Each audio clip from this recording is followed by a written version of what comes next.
예, 이제부터 기록을 합니다. 이제부터 기록을 하죠. 잠깐만요. 예, 일단 이제 이번 주 수업을 할 거고요. 저기 퀴즈는 거기 다시 들어가면 본인의 답이랑 제가 간단히 적어놓은 설명을 볼 수가 있어요. 별로 어렵지 않아서 따로 제가 오늘은 설명을 안 할 거고요. 한번 보시고 이해 안 된다거나 그럼 저한테 다시 ULMS 통해서 거기 쪽지 같은 거 통해서 알려준다든지 아니면 답이 이런 경우가 있잖아요. 제가 주관식으로 답을 적으라고 하니까 어떤 문제가 있냐면 이런 문제가 있더라고요. 예를 들어서 답이 A, B다, 그 다음에 C, D다 이랬는데 제가 이걸 잘못 봤는데 어떤 사람은 이걸 이렇게 쓰고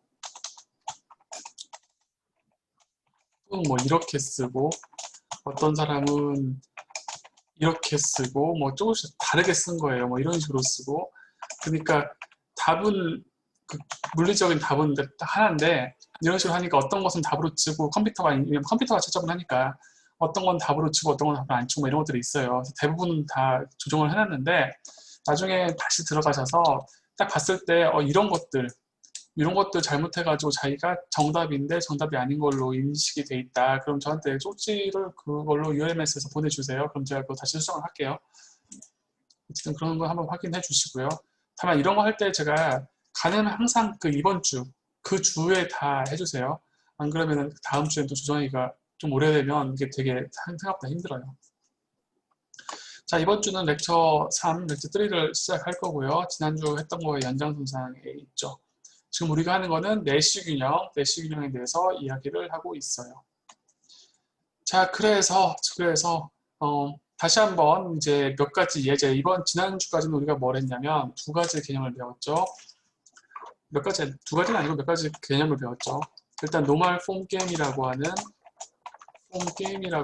게임을 배웠고요. 전략적 정규형 게임 이런 개념을 하나 배웠고요.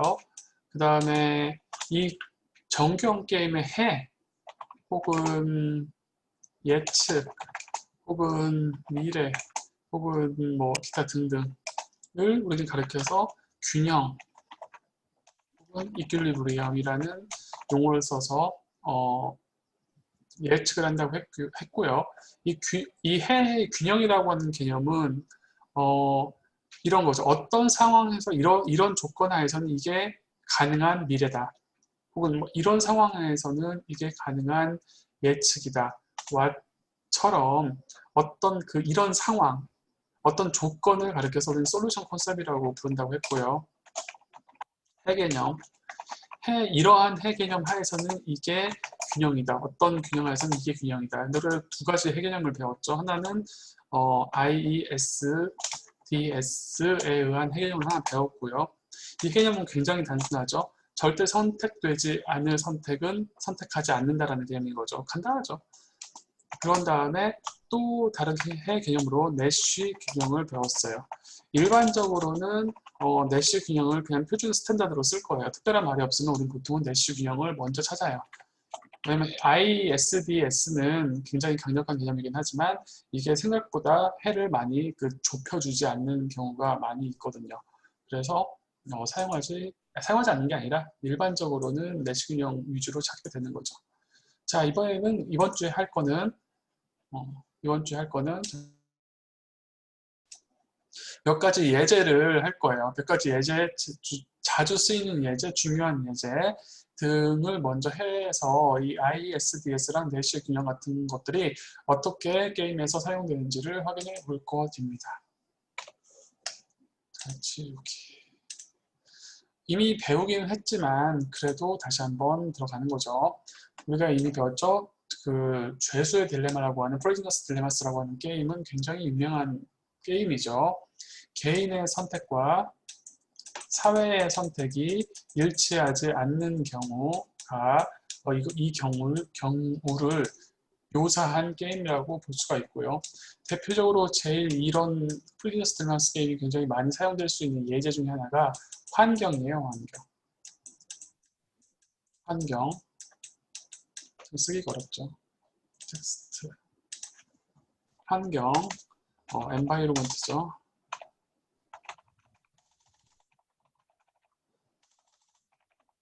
환경, 혹은 뭐 국제협력, international cooperation, 국제협력과 같은 이런 상황에서는 이 프리저스 딜레마 굉장히 많이 써요. 이거 말고도 굉장히 많지만 대표적인 것만 설명을 드린 거죠. 환경 같은 거 이런 거죠. 이산화탄소 배출을 많이 하면 나중에 기온이 높아져서 이상기후가 생긴다. 올해도 태풍 4번이나 우리나라가 맞았죠. 미국에도 미국 서부 쪽에 뭐 불 엄청 나고 이상기후로 보이는 많은 것들이 있죠. 어떤 곳에서는 이제 정확히 기억 안 나는데 미국에서 그 지역의 한 스팟의 온도가 50 몇 도까지 올라갔어요. 55도인가 54도까지 올라갔어요. 엄청나게 높이 올라갔죠. 그 다음에 어느 그 같은 주에 영하로 떨어졌어요. 그런 곳이 있어요. 그러니까 일주일 사이인지 며칠 사이에 50 몇 도에서 영하로 떨어진 곳이 있는, 말도 안 되는 거죠. 그런 지금 이상기후가 나온 곳이 있고 막 그러거든요. 그러니까 환경 문제가 심각해지죠. 그래서 앞으로 환경 문제가 굉장히 문제가 될 것이라는 거는 다 알고 있죠. 근데 환경 문제를 해결하기 위해서 예를 들어서 당장 지금 일회용 컵을 사용하면 안 되고 비닐 플라스틱을 사용하지 않고 뭐 이 정도까지는 괜찮은데 뭐 환경세를 내라 혹은 또 뭘 해라 이래버리면 개인의 입장에서 그 미래 30년 후에 40년 후에 피해는 있겠지만 그거에 대한 어떤 사회적으로 분명히 그것이 해결돼야 될 문제라는 건 알겠는데 당장 내가 환경세를 내고 예를 들어서 뭐 종이로 된 빨대를 쓰고 종이로 된 뭘 쓰고 하는 게 비용이 더 든다면 그 비용을 더 지불하면서 그거를 대처한다는 게 생각보다 쉽지 않을 수 있는 거죠. 즉 내가 지금 내야 되는 비용은 분명한데 그걸로 인해서 얻게 되는 미래의 어떤 수익, 이익 같은 거는 좀 모호하니까 결과 사회 전체적으로 보면 그것이 더 낫다는 걸 알아도 지금 내 개인의 입장에서는 그걸 선택할 수 없는 그런 상황을 묘사하기에 굉장히 유용한 모델이 바로 죄수의 딜레마 모델, 프리저스 딜레마스 모델이라고 부르는 것입니다. 자, 지금 이제 출석을 해주세요. 출석을 싹 적어주세요. 앞에 위에서 적었던 분도 다시 한번 출석을 쭉 적어주세요. 자, 이렇게 해서 할게요. 그래서 지금 2명의 플레이어가 있어요. 첫 번째 이런 게임이 있는데 이게 정규형 게임이라고 하는 것을 한번 확인해 봅시다. 정규형 게임이라는 건 제가 계속 반복하는 거죠. 일부러 반복하는 거예요. 여러분 익숙해지라고. 플레이어는 2명이 있죠. 허스번드가 있죠. 허스번드. 그 다음에 와이프 둘이 있고요. 전략. 허스번드의 전략은 보시면 컨페스. 자백하는 거죠. 디나이, 거부하다. 두 가지가 있고요. 와이프도 사실 똑같죠. 와이프의 전략. 그 다음에 우리가 이 공간, 이건 각각의 하나의 행과 열인 거고 지금 이 공간을 우리는 스트래티지 프로파일이라고 하고 두 개의 그 전략 집합의 카르테시안 프로덕트를 구한다라고 했어요. 이걸 하면 이거가 다 조합이 제너레이팅 된다. 라고 하는 얘기를 했고요. 그때 보수는 이게 다 보수인 거죠. 자, 지금 그리고 이 2명의 플레이어가 동시에 자신의 전략을 선택해요. 따라서 이것은 정규형 게임이고요. 정규형 게임을 푸는데 우리는 두 가지 방식으로 한번 시도를 해볼 수가 있죠. IESDS랑 내시 균형으로 시도를 해볼 수가 있어요. IESDS는 한번 해보시고요. 내시 균형을 한번 구해봅시다. 내시 균형이라는 건 결국 상대의 반응이, 상대의 전략이 내시 균형을 유지하는 한 나도 내시 균형에서 이탈할 이유가 없다라는 거죠. 와이프가 컴패스를 한다면 나는 10년형이 낫죠. 25년형보다. 와이프가 디나이를 한다면 1년형이 낫죠. 허스번드가 컴패스를 한다면 와이프 입장에서는 당연히 10년형이 낫죠. 25년형보다. 디나이를 한다면 1년형이 낫죠. 그래서 예를 들어서 우리가 이 하나의 이런 방식인데 이런 방식으로 내시 균형을 찾는 건데 이거는 내시 두 가지가 다 반응을 한 요거를 가리켜서 우리는 내시 균형이 되는 거죠. 왜요?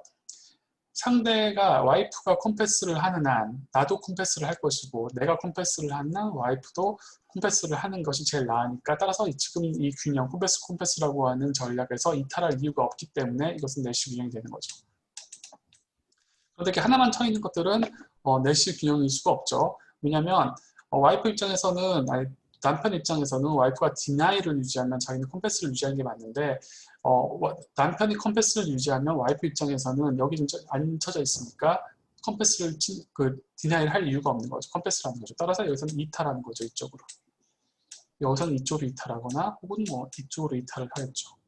그리고 여기서는 이쪽으로 이탈을 하겠죠. 그래서 이런 내시경이 아닌 이런 전략에서는 거기서 머무르지 못하고 계속 이탈하려고 하는 거고요. 여기서 한번 들어오면 여기서 굉장히 스테이블하게 이 전략이 유지가 되게 된다는 것을 알 수가 있지요. 다만 제가 지금 이렇게 할 때 선으로 그렸잖아요.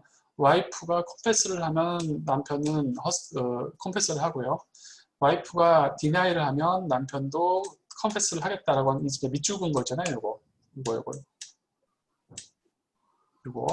요거를 가리켜서 뭐라고 부르냐면 특별히 이름이 있어요.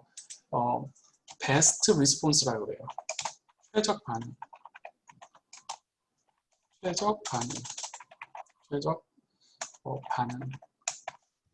예를 들어서 그러니까 상대가 어떤 전략을 선택할 때 나는 그 전략을 선택하겠다라는 것을 함수로 표현할 수도 있잖아요. 이렇게 표현할 수도 있어요.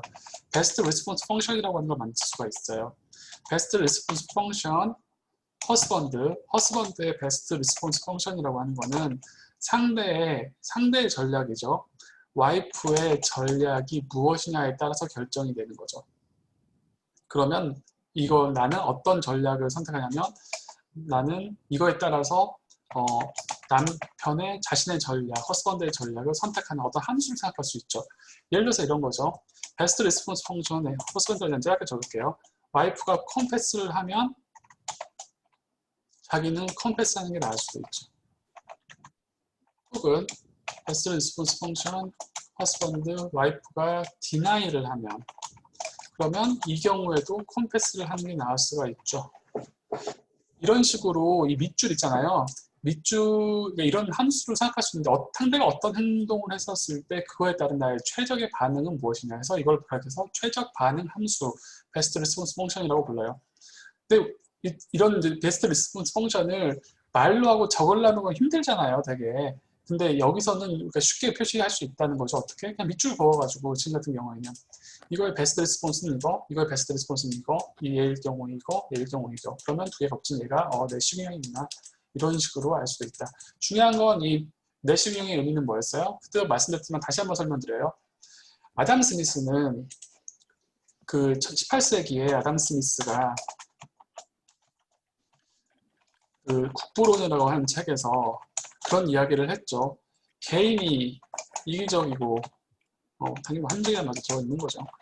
합리적인 경우에 이들이 자신을 위한 셀피시한 혹은 뭐 에고이스틱한 그런 선택을 하게 됐으면 이게 결과적으로 사회의 부를 극대화한다. 이게 사실 아담 스미스가 얘기한 보이지 않는 손에 의한 프로세스인 거죠. 따라서 개인의 이기심을 가지고 계속 노력하고 증진하다 보면 어떤 경쟁 시스템에 의해서 사회적 부가 극대화된다라고 하는 굉장히 아름다운 이야기를 하고 있는 거죠. 그런데 이것의 하나의 카운터 이그젬플이 사실은 이 프리저스 딜마스 게임인 거죠. 이게 바로 카운터 이그젬플이 되고요. 이게 바로 PD 게임이 되는 거죠. 왜? 지금 이 게임에서는 보시다시피 이게 내시 균형인데 이 내시 균형을 선택한 이유는 각자가 모두 레셔널하고 셀피시한 거예요. 레셔널하고 셀피시한 맞죠? 이기적이고 합리적으로 다 자신의 선택을 해서 컴패스를 했어요. 그랬더니 이걸 선택했어요. 그래서 10년형을 둘 다 받아요. 근데 사회 전체 이 둘만 있는 사회라고 봅시다. 그럼 여기서는 도합 6년형을 받는데 여기서는 26년형을 받고 여기서는 20년형을 받죠. 물론 이거보다는 낫긴 한데 그런데 가장 아이디어란 디나이 하에서 가장 아이디어란 이 상황과 비교를 해본다면 20년형을 받는 이 상황은 굉장히 좋지 않은 어떤 서브 옵티멀한 상황인 거죠. 옵티멀하지 않은 거죠. 왜? 이때 아담 스미스가 얘기한 거는 사회적 부를 극대화한다는 말의 의미가 무슨 말이냐면 옵티멀한 포지션으로 간다라고 주장한 거예요. 사회적 부가 옵티멀하게 간다. 혹은 뭐 파레토 에피션시라고 하는 개념을 여러분들 배웠는지 모르지만 안 배웠다면 지금 할 건 아니니까 한번 찾아보시거나 옛날 책을 찾아보시거나 위키 같은 거 찾아보셔가지고 용어를 좀 익히세요. 파레토 에피션트하게 혹은 뭐 파레토 에피션트 해지는 거죠. 근데 지금 PD게임을 갔더니 옵티멀하지 않은 선택을 하게 되더라. 따라서 이거는 이 아담 스미스가 한 얘기에 사실상 반대를 얘기하고 있는 거죠. 그래서 굉장히 중요한 얘기고요. 그래서 그 이후에 어떻게 하면 이런 상황을, 서브옵티멀한 상황을 옵티멀한 사회적 부, 혹은 뭐 복지를 극대화하는 이 상황으로 갈 것이냐에 대한 굉장히 많은 어떤 논의들이 있는 것이죠. 이 얘기는 사실상 그 리뷰 다시 한 거에 불과하고요. 이번에 이제 두 번째 게임 한번 봐볼게요. 두 번째 게임은 굉장히 유명한 코디션 게임이라고 하는 건데요. 그때 혹은 뭐 BOS 게임, 배틀 오브 섹스, 줄여서 BOS 게임이라고도 불러요. 즉 그때 한번 설명을 드렸지만 다시 설명드려요. 두 명, 뭐 맨 앤 우먼, 남자 여자겠죠. 그 가장 좋은 상황은 둘이 만나서 데이트를 하는 거예요. 일단 데이트를 하지 못하면 안 좋아요, 둘이. 그래서 오페라랑 오페라랑 극장 두 개를 이제 가려고 하는데 둘 다 만약에 같은 곳을 가면 일단 둘은 좋아지지만 서로 다른 곳을 가버리면 데이트를 못하니까 효용이 안 좋아요. 0인 거죠. 마이너스 되고 뭐도 상관없는데 중요한 거는 지금 무슨 설명 자꾸 드리고 있는 거냐면 이 숫자들이 어떻게 선택되었는지를 설명드리고 있는 거예요. 숫자가 어떤 상대적인 크기 같은 것도 의미가 있을 수 있지만 여기서의 상대적 크기보다는 둘 다 다른 데이트를 하지 못했을 때 0이라고 하는 기준점인 거죠. 일종의 이건 스테터스코어를 얘기하는 거죠. 어떤 기준점, 균형 상태, 뭐 정지 상태, 뭐 이런 거죠. 스테터스코어, 라틴어죠. 일단 정지 상태, 균제 상태, 균형 상태. 그거에 비해서 둘이 만약에 데이트를 하게 된다면 그러면은 일단 좋아지는 거죠. 그것보다는 분명히 좋아지는 어떤 그런 숫자를 표현한 거죠. 근데 중요한 거는 남자는 이게 뭐 일단 성적인 어떤 편향일 수도 있지만 어쨌든 여성분은 오페라를 좋아하고 남자는 영화를 좋아한다고 칩시다. 물론 이것도 그냥 어떤 젠더 그런 거겠죠. 그렇지만 어떤 편견이겠죠. 그렇다고 치더라도 자, 이 사람은 오페라를 더 좋아하고요. 이 사람은 극장을 더 좋아해요. 그래서 오페라를 만약에 둘이 일단 데이트를 가는 거는 데이트를 안 가는 것도 분명히 좋아요. 근데 데이트를 갔을 때 오페라로 가게 된다면 극장을 갔을 때보다는 더 높은 효용을 얻는다는 걸 표현하는 숫자인 거예요. 이게 3이어도 되고 이게 2이어도 되고 뭐 12이어도 되고 5이어도 되지만 중요한 거는 이 숫자가 이 숫자보다 크다는 거는 얘가 오페라를 가는 것이 같은 데이트를 가더라도 영화관을 가는 것보다는 낫다는 거예요. A라는 사람한테. 물론 그것보다는 아무데도 못 가는 혼자 가는 것보다는 더 낫다는 걸 표시하는 거고요. 그래도 시어터를 같이 가는 게 마찬가지. 이 두 번째 사람한테는 오페라보다는 어떤 극장을 가는 게 더 좋은데 물론 같이 데이트를 즐기기만 하면 못 가는 상황보다는 훨씬 나은 거죠. 0보다 나으니까. 그렇지만 오페라보다 이 사람은 영화관을 좋아하니까 영화관을 갔을 때 얻는 그 효용이 오페라를 갔을 때 얻는 효용보다 더 큰 거죠. 그런 것을 표현하는 숫자인 거죠. 숫자 자체가 중요한 게 아니라 왜 그 숫자가 어떤 의미를 갖는지를 이해하는 게 중요한 거겠죠. 자, 이런 게임이 됐었을 때 IESDS에 의한 해는 솔로 이퀄리브리엄 IIESDS는 사실은 다죠, 다. 더 줄일 수가 없으니까. 그러니까 이제 저 말은 100% 확실한 말이죠. 이건 사실은 100% 확실한 말이죠. 저 4개, 이들이 이 게임을 하면 4가지 중에 하나가 발생한다는 얘기잖아요. 그러니까 100% 확실한 말인 거죠. 그렇지만 의미는 없죠. 사실 오늘 예측이라는 측면에서 보면 내일 비가 올 것이냐 비가 오지 않을 것이냐고 물었을 때 내일은 비가 오거나 비가 오지 않는다고 얘기한 거나 마찬가지잖아요. 100% 맞는 말이지만 사실상 큰 의미는 없잖아요. 그러니까 이제 좀 더 다른 가정을 가지고 내시 이퀄리브리엄을 찾는 거죠. 내시 이퀄리브리엄 어떻게 찾아요? 베스트 리스폰스를 가지고 찾는 거죠. 자, A 입장에서 상대가 오페라를 간다면 나는 오페라를 가는 게 좋아요. 상대가 영화관을 가면 띄어들을 가는 게 좋아요. 마찬가지죠.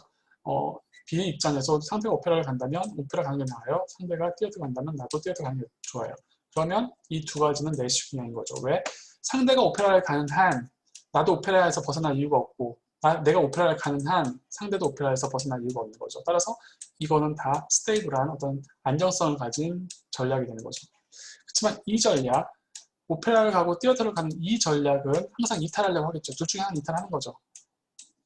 그러니까 안정적이지 않고 이탈하게 되는 균형이 아닌 거죠. 따라서 이 두 개가 균형이 되는 거죠. 물론 여러분들은 어떤 의문을 가져야 된다면 제가 지난 시간에 말씀드렸지만 아니 어떻게 이 상황은 동시에 선택한다며 동시에 선택하는데 어떻게 오페라를 가거나 티어터를 가 분명히 현실이라고 한다면 이렇게 생각하겠죠. 전화를 하거나 전화를 하거나 혹은 뭐 카톡을 하거나 카톡을 하거나 혹은 뭐 라인을 하거나 혹은 또 뭐가 있을까요? 메신저, 기타 메신저를 하거나 그 여러 가지를 통해서 커뮤니케이션을 하니까 이걸 할 수 있는 거지. 그래서 둘 중에 하나 선택되겠지라고 생각을 하겠지만 이 개념은 그런 게 아니라 동시에 선택한 거잖아요. 그럼 이제 여러분들이 의문을 들어야 되는 거죠. 그때 제가 뭐라고 말씀드렸냐면 이렇게 말씀드렸죠. 물론 그게 좀 의문이 되긴 하는데 조금 앞으로 가면 그렇지만 사실은 이 내시경이 의미하는 건 일종의 기존의 관찰, 경험 혹은 반복을 계속 정말 많이 해요. 그러면 여기서 못 머무르고 딴 데로 가서 결국 균형점으로 가겠죠. 일로 가든지 일로 가든지 그런 것들을 얘기하거나 혹은 지금까지 어떤 믿음, 통계, 러닝 혹은 뭐 기타 등등 이 뭐 상대 애인의 혹은 뭐 그 친구의 일기장을 봤다든지 혹은 뭐 페이스북을 봤더니 얘가 뭐 오페라를 좋아한다든지 이런 걸 본 거죠. 본 상황에서는 그 어떤 정보가 추가되면서 균형점으로 갈 수 있는 거죠. 이렇게 얘기할 수도 있고요. 다르게 얘기하면 이렇게 얘기할 수도 있어요. 축구 선수들이 포커 플레이어들 있잖아요. 그 포커하는 사람들도 뭐 그런 도박 같은 거 하는 사람들도 그냥 감정적으로 난 이게 좋아 베팅을 해야지 안 해야지 이렇게 하는 사람도 있겠지만 지금 이렇게 하는 식으로 철저하게 계산을 통해 가지고 기대값을 구해서 그 베팅하는 사람들도 있을 거 아니에요. 그런데 아무래도 주식도 그렇고 포커도 그렇고 뭐 여러 가지 가위바위보도 그렇고 결국 특별한 어떤 테크닉이 있는 게 아니라면 아무래도 이런 어떤 합리적인 어떤 계산된 해에 의한 전략을 선택하는 게 자신의 보수를 높일 가능성이 제일 높잖아요. 일반인들은 그렇게 하지 못하겠죠. 근데 어떤 그 논문들이 굉장히 많냐면요. 프로 포커 선수 혹은 뭐 프로 축구 선수, 프로 당구 선수, 프로 선수들 어느 그 게임의 정점에 간 사람들의 전략 선택하는 걸 보면 그 프로 선수들이 선택하는 전략이 내시 균형과 굉장히 유사해져요. 일반인들은 내시 균형을 선택하지 않아요. 근데 어떤 프로 선수들이나 그 게임의 어떤 정점에 간 사람들에 가까우면 가까울수록 혹은 뭐 익스퍼트라고 부를 수 있는 사람들이 가까워지면 가까워질수록 그 사람들이 선택하는 전략이 내시 균형의 콘버지예요. 그런 논문은 증거들은 굉장히 많아요. 그러니까 이런 거죠. 이 내시 균형이 잘못됐다라기보다는 사실은 이 전략을 선택했을 때 자신의 보수가 제일 높아질 가능성이 높아지는 거죠. 그거 선택하지 않은 사람들의 대다수가 있겠죠. 대다수는 그렇게 못하니까 그걸 선택한 사람들이 더 돈을 벌겠죠. 어쨌든 프로 선수들 같은 경우에는 내시 균형을 선택하고 일반인들은 선택하지 않더라는 증거는 굉장히 많다는 거. 그건 참고해 주시면 어떤 내시 균형의 의미를 이해하시는데 좀 더 도움이 될 거예요. 자, 중간중간이라도 질문 있으시면 바로 하시고요. 이번에는 세 번째 게임인데요. 치킨 게임이라고 하는 게임이 있어요. 이 에이라랑 이 두 플레이어가 일종의 저거죠. 자동차 치킨 게임 아시죠? 미국 같은 데서 뭐 백투더 퓨처라는 영화 아세요? 아시려나? 더 퓨처 1, 2, 3까지 나왔죠. 혹시 이 영화 아세요? 아시는군요. 아시는군요. 백투더 퓨처 2인가 1인가에 보면 이게 이제 얘네들이 뭐그 타임머신 타고 미래 왔다, 뭐 과거 왔다 이런 건데 2인가 1인가 보면 어떤 장면이 나오냐면 이 주인공 친구들이 친구라고 볼 수는 없고 이제 뭐 좀 뭐 경쟁 관계에 있는 그런 애들이 자동차를 가지고 뭐 경주를 해요. 그래가지고 그 영화에서는 이제 같은 더 빨리 지나가는 건 뭐 그런 건데 좀 약간 이게 제가 각색을 하자면 만약에 치킨 게임이란 건 이런 거죠. 얘 자동차를 타고 막 달리고요. 얘도 달리는 거죠. 그래서 그대로 일직선으로 계속 고를 하면 부딪혀요. 그래서 자동차 사고가 나요. 카크래시가 나겠죠. 그래서 죽거나 크게 다치겠죠. 근데 이제 한 명이 무서운 사람이 먼저 피하겠죠. 어보이드 하죠. 피하겠죠. 사실 이게 현명한 사람이지만 어쨌든 이제 이런 사람을 가리켜서 이제 겁쟁이라는 딱지가 붙는 거죠. 겁쟁이. 그래서 뭐 속어로 치킨 뭐 이런단 말이에요. 미국에서. 그러면 이제 겁쟁이. 일단 하겠죠. 이 말을 듣기 싫으니까 계속 고하는데 마지막 순간까지 누가 먼저 어보이드 하느냐. 그런 상황인 거죠. 이해되시죠? 그러니까 그런 상황을 좀 묘사한 거예요. A랑 B가 어떤 달리고 있어요. 그래서 어보이드 하냐 고하는 거예요. 고 했는데 상대가 피하잖아요. 그러면 피한 사람은 굉장히 낮은 보수를 얻는 거죠. 그리고 계속 고한 사람은 자랑스럽죠. 자기는 치킨이 아니라 굉장히 용감한 사람이 됐으니까. 그래서 이 사람은 자랑스러우니까 제일 보수가 높아요. 맞죠? 그리고 피했어요. 피한 사람은 이 사람보다 보수가 낮겠죠. 그래서 1인 거예요. 근데 둘 다 만약에 용감해가지고 고를 하잖아요. 그럼 죽거나 다치는 거예요. 최악의 상황이죠. 그래서 0인 거예요. 적어도 피하는 거는 고에서 죽는 거보다 낫잖아요. 그래서 얘는 1인 거예요. 고에서 죽으면 0이니까 죽는 것보다 나으니까 그래서 1인 거고 그렇지만 이 1이라는 숫자가 4보다 굉장히 작은 이유는 이 두 명의 싸움에서 이 사람은 진 거고요. 이 사람은 이긴 거예요.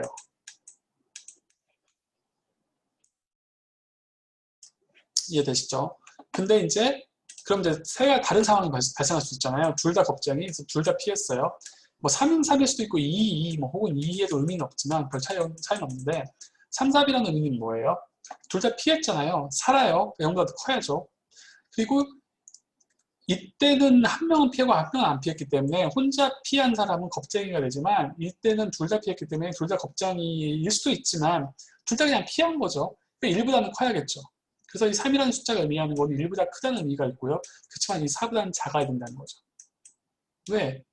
둘 다 피했기 때문에 용감한 사람인 건 아닌 거죠. 즉, 지금 이 보수가 의미하는 거는 어떤 걸 얘기하고 있는 거냐면 일종의 그 용감한 자,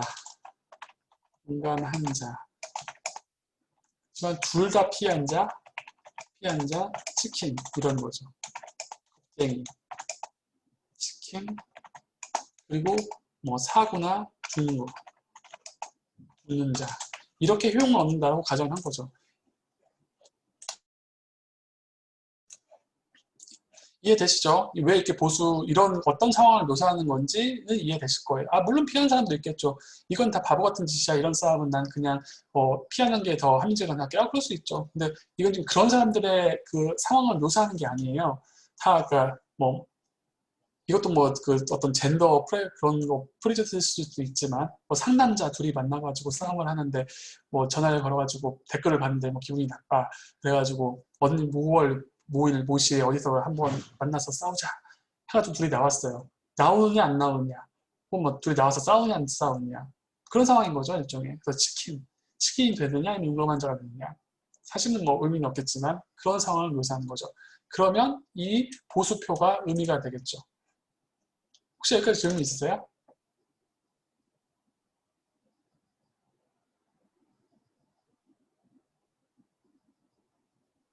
질문 있으시면 있다고 없으시면 없다고 말씀을 해주세요.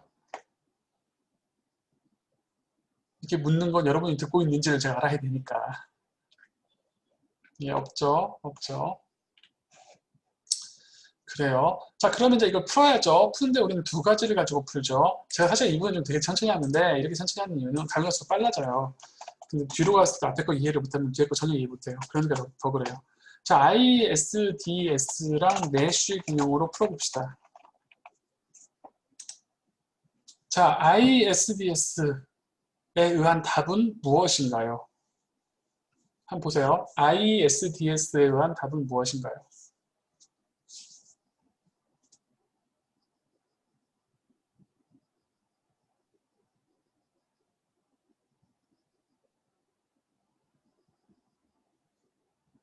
전부 다요. 볼까요? 이 두 개를 비교해 봅시다. 어보이드가 그 고를 비교하면 이 경우에는 얘가 더 낫지만 이 경우는 이게 더 낫네요. 그러면 AA가 IS인가 한번 볼까요? 봅시다. 베스트레스가 보세요. 그 ISDS를 찾으려면 항상 우세한 전략이 있는지를 봐야 돼요. 혹은 항상 그 dominated 된 그런 전략이 있는지를 항상 봐야 돼요. 근데 보시면 어보이드가 고보다 항상 더 낫느냐? 아니죠. 어보이드 할 때는 3이 4보다 그러니까 이때는 오히려 고가 낫죠. 근데 이 경우에는 오히려 어보이드가 낫죠. 그러니까 얘가 얘보다 항상 나은 건 아니죠. 마찬가지로 얘가 얘보다 항상 나은 건 아니죠. 둘 다 마찬가지. 그러니까 항상 우세한 전략이라는 건 존재하지 않는 상황인 거죠. 따라서 모든 전략이 IESDS한 전략이 되는 거죠. IESDS. 예측이라는 측면에서 본다면 모든 것은 다 일어날 수 있는 거니까 예측은 100%죠. 그렇지만 효용성은 제로죠. 제로까지는 아니지만 뭐 4분의 1 정도 4번에 하나니까 굉장히 의미가 없죠. 그런데 이제 그러면 내시경을 찾아보는 거죠. A 입장에서 상대가 어보이드를 선택하면 나는 고하는 게 베스트 리스폰스고요. 상대가 고한다면 나는 어보이드 하는 게 베스트 리스폰스예요. 마찬가지로 B 입장에서 A가 어보이드 한다면 내가 고하는 것이 그러니까 상대가 피할 것 같으면 내가 직진하는 것이 나한테 베스트 리스폰스고요. 상대가 진짜로 고할 것 같으면 나는 피하는 게 베스트 리스폰스예요. 따라서 이 두 개가 내시 균형이 되는 거죠. 내시 이퀄리브리엄. 자, 그렇게 놓고 봤더니 자, 상대가 어보이드를 할 게 확실해요. 피할 게 확실해요. 그럼 당연히 고해야죠. 그럼 자기는 용감한 자가 되고 상대는 치킨이 되니까. 혹은 뭐 상대는 그 겁쟁이가 되니까. 마찬가지로 상대가 100% 고할 것 같아요. 얘는 그냥 앞뒤에 보지도 않아요. 그냥 무조건 달려요. 그러면 이렇게 가면 나 죽는데? 죽을 수도 있는데? 그럴 바에는 피하는 게 낫죠. 맞죠? 그러면 이때는 이걸 선택하는 거죠. 상대가 마찬가지예요. 그러니까 이건 이 선택은 변할 수가 없죠. 근데 만약에 둘 다 고를 했어요. 고를 하면 이건데 0보다는 하나가 피하는 게 낫거든요. 100%. 둘 다 고를 할 것 같지만 진짜 0을 선택하게 될 것 같으면 이거보다는 1로 가는 것이 항상 이탈할 이유가 있는 거죠. 그래서 실제 저런 게임에 보면은 누구 하나는 피하죠. 피한 사람이 이제 겁쟁이가 되는 거죠. 이거 둘 다 피하는 것도 있지만 둘 다 피할 것 같다는 것만 확실히 안다면 한 사람은 달리겠죠, 그냥. 그래서 얘네들은 균형 유지될 수 없고요. 이 두 개가 균형이 유지된다. 그래서 이 게임은 일단 얘 두 개가 내시 이퀄리브리엄이고요. 그리고 이 게임이 의미하는 건 뭐냐면 결국 이런 상황이 어떤 맞붙었을 때 결국 한 사람은 이제 용감한 자, 한 사람은 그리고 용감하지 않은 자로 되는 이 두 가지 전략이 생긴다. 굉장히 현실적이잖아요. 실제 저런 상황을 보면 누구 하나는 피하잖아요. 그러니까 저런 상황이 실제 일어나는 것들을 모습을 잘 묘사를 하는 거죠. 그래서 보통 뭘 해요? 서로 시그널을 보내죠. 나는 안 피해. 이런 시그널을 보내죠. 계속 나는 안 피할 거야, 절대로. 그러니까 네가 피해. 라는 시그널을 서로 계속 보내죠. 마지막까지 보내다가 좀 더 확실한 시그널을 보낸 사람은 고 하는 거고, 그게 이제 자기 시그널이 이제 불확실하면 이제 어보이드 하는 거죠. 근데 서로 시그널이 잘못 보내져가지고 계속 상대가 자기가 마치 자기는 안 피할 건데 피할 것 같은 시그널을 계속 보냈다면 이제 고해서 이제 사고가 나는 거죠. 여기까지 질문.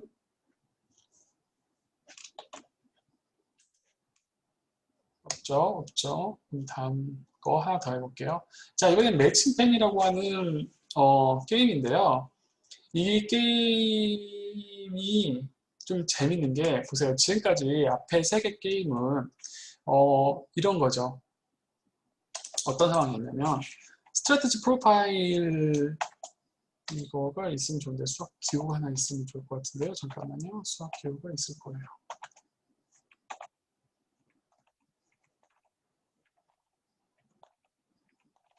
근데 디귿이군요. 여기 포함된다가 있을 것 같은데요. 여기 있죠. 자, 스트래티지 프로파일에 ISDS가 포함됐어요. 그리고 마찬가지로 지금까지는 내쉬 인용이 포함이 됐어요. 그러니까 좀 더 여기서 이쪽 방향으로 갈수록 어떻다는 얘기예요? 좀 더 세밀해졌어요. 좀 더 예측력이 높아졌어요. 그럼 항상 그러냐? 항상 그러냐? 그것도 따져봐야겠죠. 항상 그러냐 따져보기 위해서 그렇지 않는 예도 있다. 그렇지 않은 이그젬플도 있다. 이걸 한번 보여주기 위해서 이 매칭펜이라고 하는 게임을 봅시다. 매칭 게임을 보시면 둘이 싫어하나 보죠. 둘이 얘가 서로 싫어하나 봐요. 그래서 얘가 랩을 갈 것 같으면 랩을 가지만 이게 얘가 랩을 갈 것 같으면 자기가 랩을 가지만 티어터를 갈 것 같으면 티어터를 가지만 B가 아무래도 A를 싫어하나 봐요. B가 A를 싫어하나 봐요. 상대가 랩을 갈 것 같으면 A는 B를 좋아하는데 B는 A를 싫어하나 보죠. 그래서 A가 랩을 갈 것 같으면 자기는 시어터를 가버리고요. 그리고 시어터를 갈 것 같으면 자기는 랩을 가버려요. 이렇게 놓고 보니까 보이지가 않죠? 뭐가 안 보여요? 내시경이 보이잖아요. 그래서 이 상황이 자기가 랩을 가고 그러니까 시어터를 갔어요. 시어터를 갔더니 A가 B로 가죠. 아무래도 A가 B를 좋아하나 보죠. 얘가 시어터를 갔다는 걸 아니까 A가 자기는 처음에 랩을 선택했는데 B가 시어터를 선택하니까 자기도 시어터를 바꾸죠. 1이 마이너스보다는 나으니까. 근데 B가 A를 싫어하나 보죠. 그러니까 어떻게 돼요? 얘가 시어터 온다는 걸 아니까 이제 어떻게 돼요? 자기는 다시 랩으로 바꿔버리죠.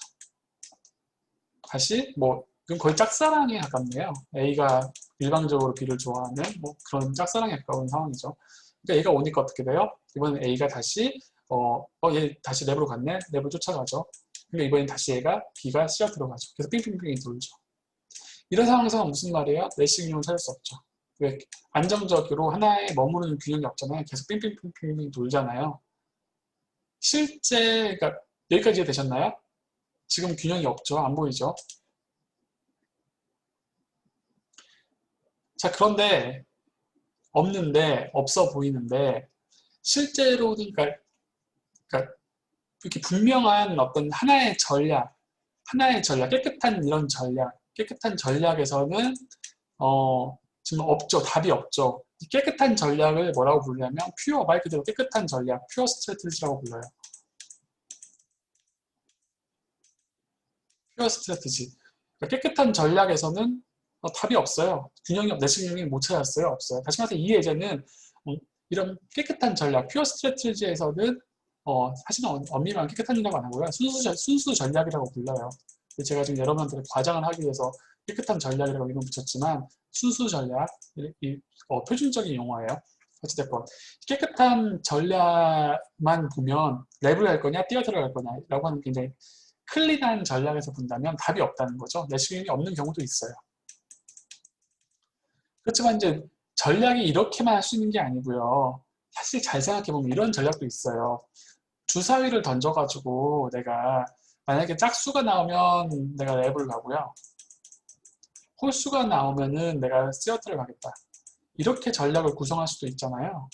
그러니까 주사위를 가지고 내가 결정하는 게 아니라 나는 뭐만 결정하냐면 주사위가 짝수면 랩이고 홀수면 시어터다. 짝수가 1, 2가 나오면 랩이고 예를 들어서 3, 4, 5, 6이 나오면 시어터다. 이런 식으로 어디로 갈 확률만 결정할 수 있잖아요. 내가 랩을 갈지 시어터를 갈지 확률만 결정할 수 있죠. 이걸 가르쳐서 이런 전략을 믹스 스트래티지라고 불러요. 혼합 전략. 안 깨끗한 전략인 거죠. 순수하지 않은 전략인 거죠. 스트래티지. 나중에 또 할 거니까 지금 이름만 좀 용어만 미리 설명하는 거예요. 나중에 이걸 할 거예요. 그러니까 순수 전략, 깨끗한 전략과 깨끗하지 않은 혼합 전략. 필트라고 하면 좀 더러운 전략 이러니까 좀 그렇고.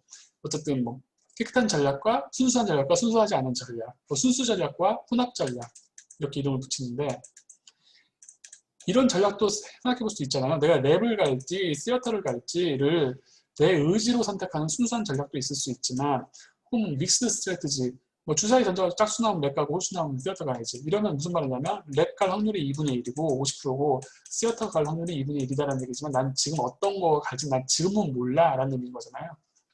어쨌든 순수 전략과 믹스 스트래티지로 나눌 수 있는데 이 예제는 무엇을 보여주는 예제냐면 순수 전략, pure strategy. There is no pure strategy Nash equilibrium. 이 게임은 무엇을 보여주는 예제냐면 적어도 이 게임에는 순수 전략 내시 균형이 없다라고 이야기를 하는 거예요.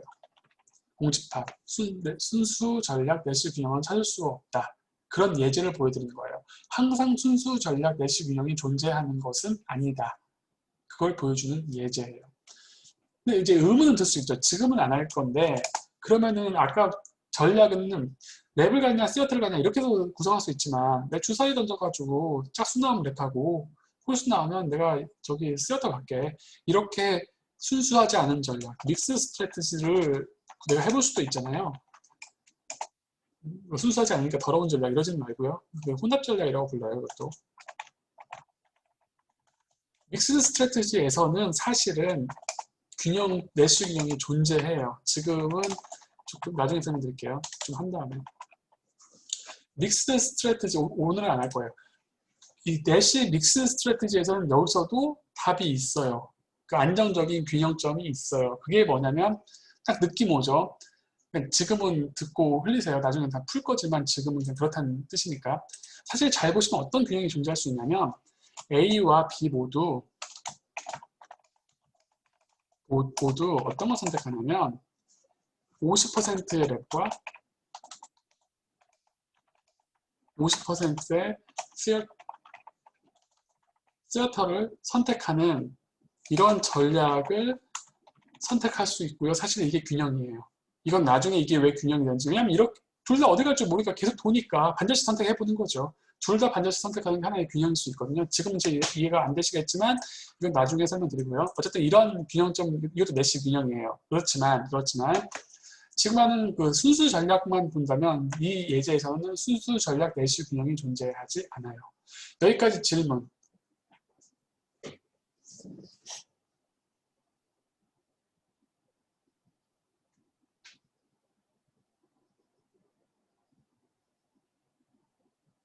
네, 없어 보이죠. 없어 보이죠. 없어 보이죠. 자, 그래서 그 혼합 전략 내시 균형은 나중에 설명드리고요. 우리는 지금 순수 전략 내시 균형까지 설명을 드리고 있는 와중이에요.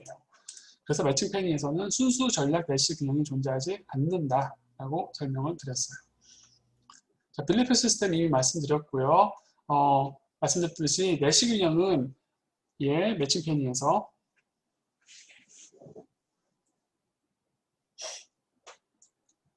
매칭 페니에서 ISDS는 항상 마찬가지예요. 내가 지울 수 있는 전략은 다 지워보는 거예요. 매칭 페니가 뭐냐면요. 아니에요. 따로 딱히 뭐냐는 고를 설명을 드릴 건 아닌 것 같고요.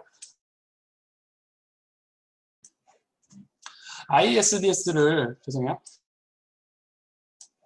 ISDS를 확인을 해보시면 얘가 랩을 할 때는 랩이고요. 시어터를 할 때는 시어터예요. 다시 말해서 항상 랩이 시어터보다 우세하거나 시어터가 랩보다 우세하지 않아요. 따라서 얘가 지울 수 있는 게 없고요. 얘도 지울 수 있는 게 없어요. 따라서 4개가 그대로 다 남아요. 계속 말씀드리지만 ISDS는 항상 지금 전략보다 더 좋은 전략이 있다면 그러면 더 좋은 전략을 선택하는 게 합리적이지 좋지 않은 전략을 선택할 이유가 없지 않느냐는 뜻이에요. 근데 지금 이 두 전략은 상황에 따라서 항상 더 좋을 수도 있고 상황에 따라서 어떤 전략이 더 좋거나 어떤 상황에서 어떤 전략이 좋은 상황이 달라요. 따라서 각각 이 전략들은 효용성이 있는 거예요. 도미네이트 된 전략은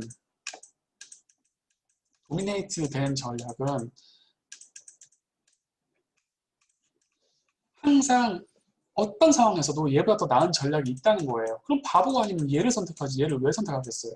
그러니까 얘는 아예 고민할 필요가 없고서 지우는 거예요.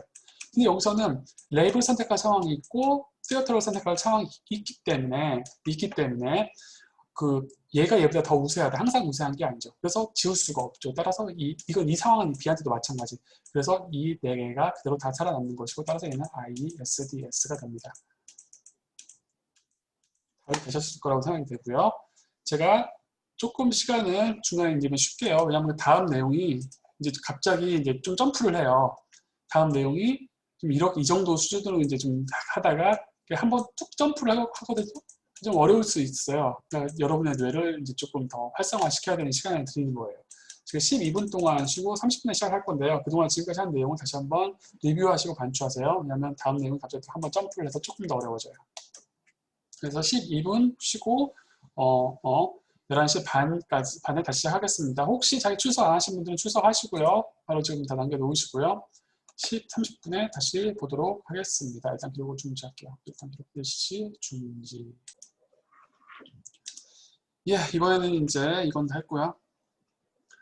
이런 이제 도대체 지금까지 ISDS 내시 균형이라고 하는 개념을 배웠는데 도대체 그게 어디다 써먹느냐 라고 이제 생각을 할 수 있잖아요.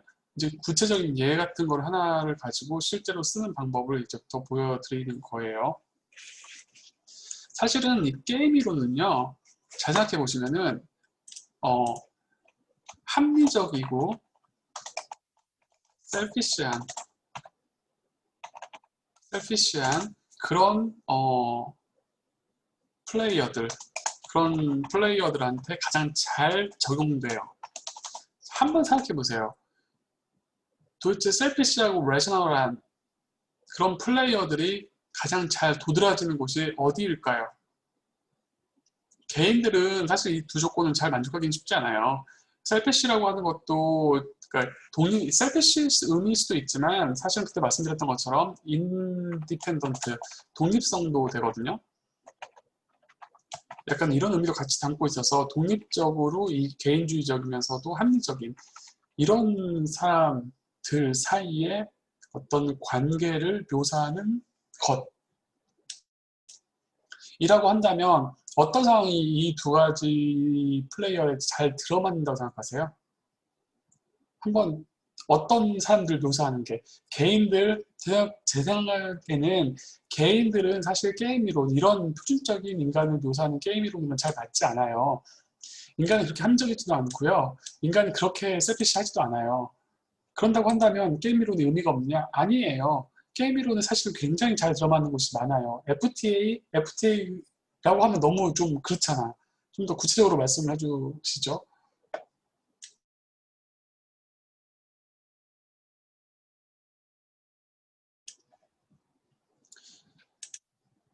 FTA라기보다는 제 생각에는 국가 간 실물 자본시장도 비교적 기업인들, 그러니까 FTA 국가가 뭐냐면 기업들은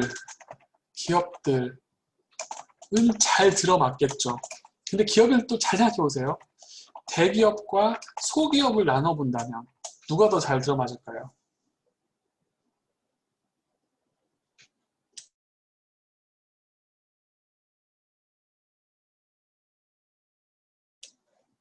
한번 생각해 보세요.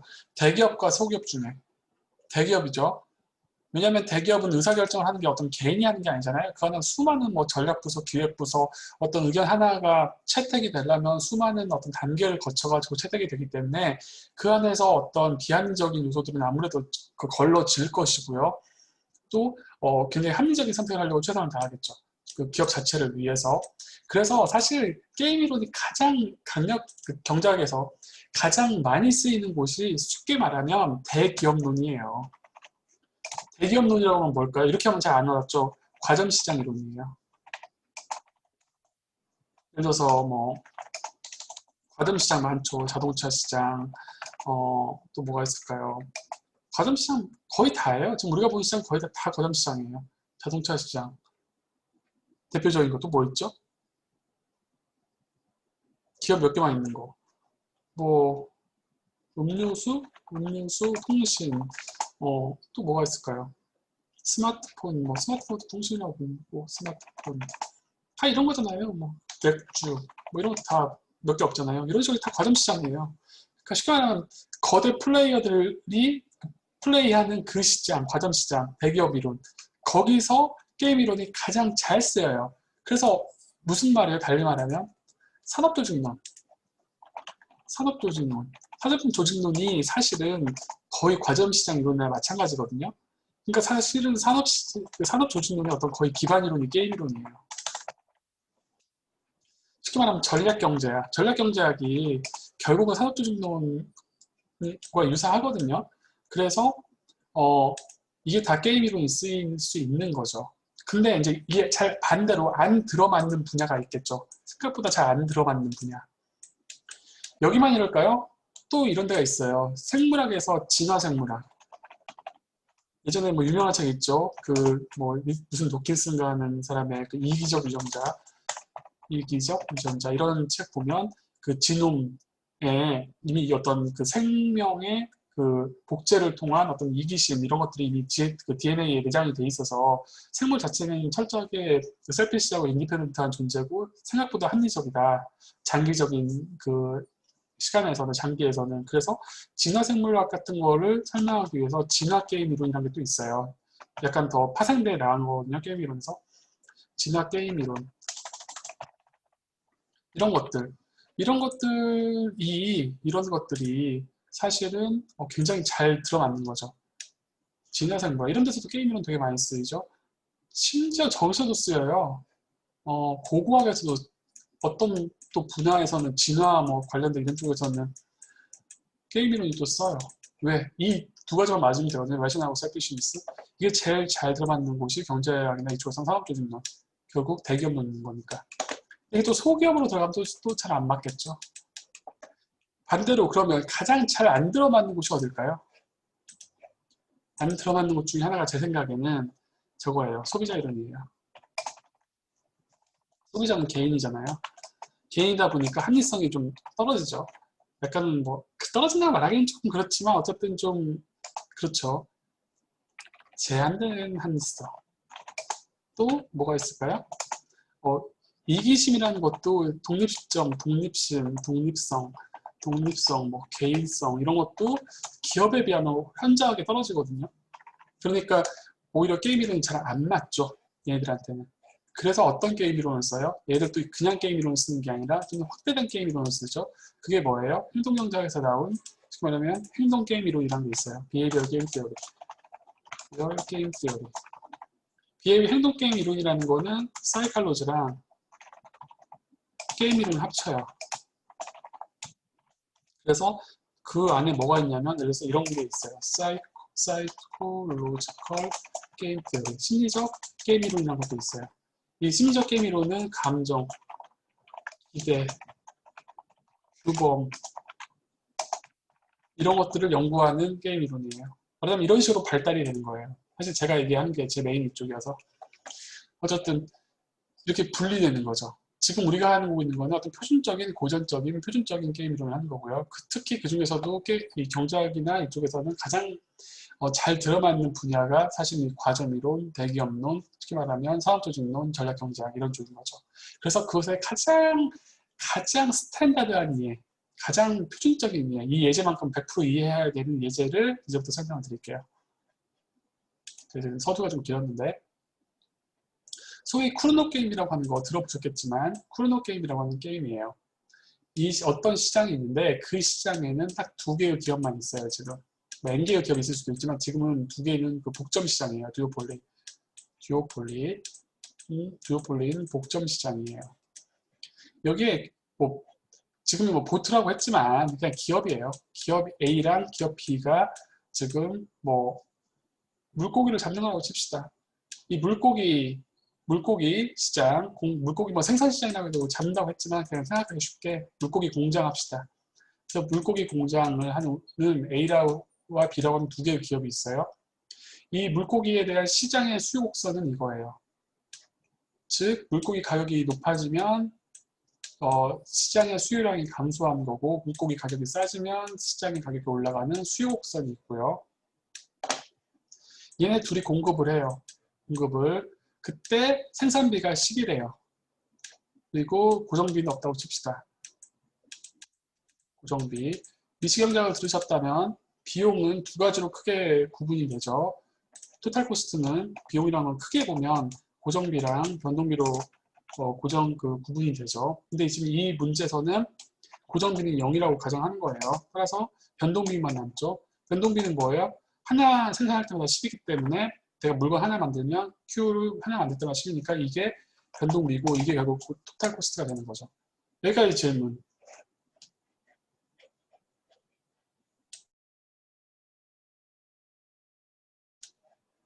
지금 뭐 하는 거냐면 복점 시장을 분석하는 거예요. 물고기를 뭐 판매하고 하는 복점 시장이 있어요. 기업이 2개 있어요. 기업은 수요 곡선은 이거고요. 그 다음에 걔들 하나 물고기 잡을 때마다 10이라고 하는 비용이 들고요. 고정비는 없어요. 그래서 총 비용은 10Q가 돼요. 자, 그러면 우리는 어떤 기업을 가정하냐면요. 우리는 인디펜던트하고, 그러니까 셀피시한, 레저널한 기업을 가정해요. 셀피시하다는 건 개인한테는 이기심이고 뭐 그런 거지만 기업의 입장에서는 얘들이 어떤 기업이라는 의미냐면요. 프로핏이 가장 중요하고 항상 프로핏을 극대화하는 선택을 하려고 한다는 뜻이에요. 그러면 이 기업의 효용, 사실 이 프로핏이 효용인 거죠. 얘들한테는. 유틸리티가 되는 거죠. 자, 그러면 기업의 효용을 한번 따져봅시다. 프로핏이죠. 파이죠.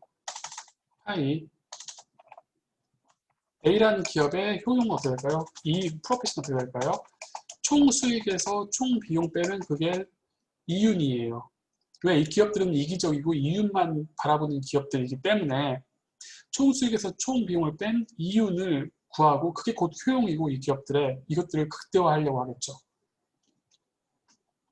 총 수익은 물건 가격 곱하기 생산량, 뭐 A 기업이니까 QA, 그리고 토탈 코스트 몇 개를 생산했었을 때의 비용이 이 기업의 총 비용이 되겠죠.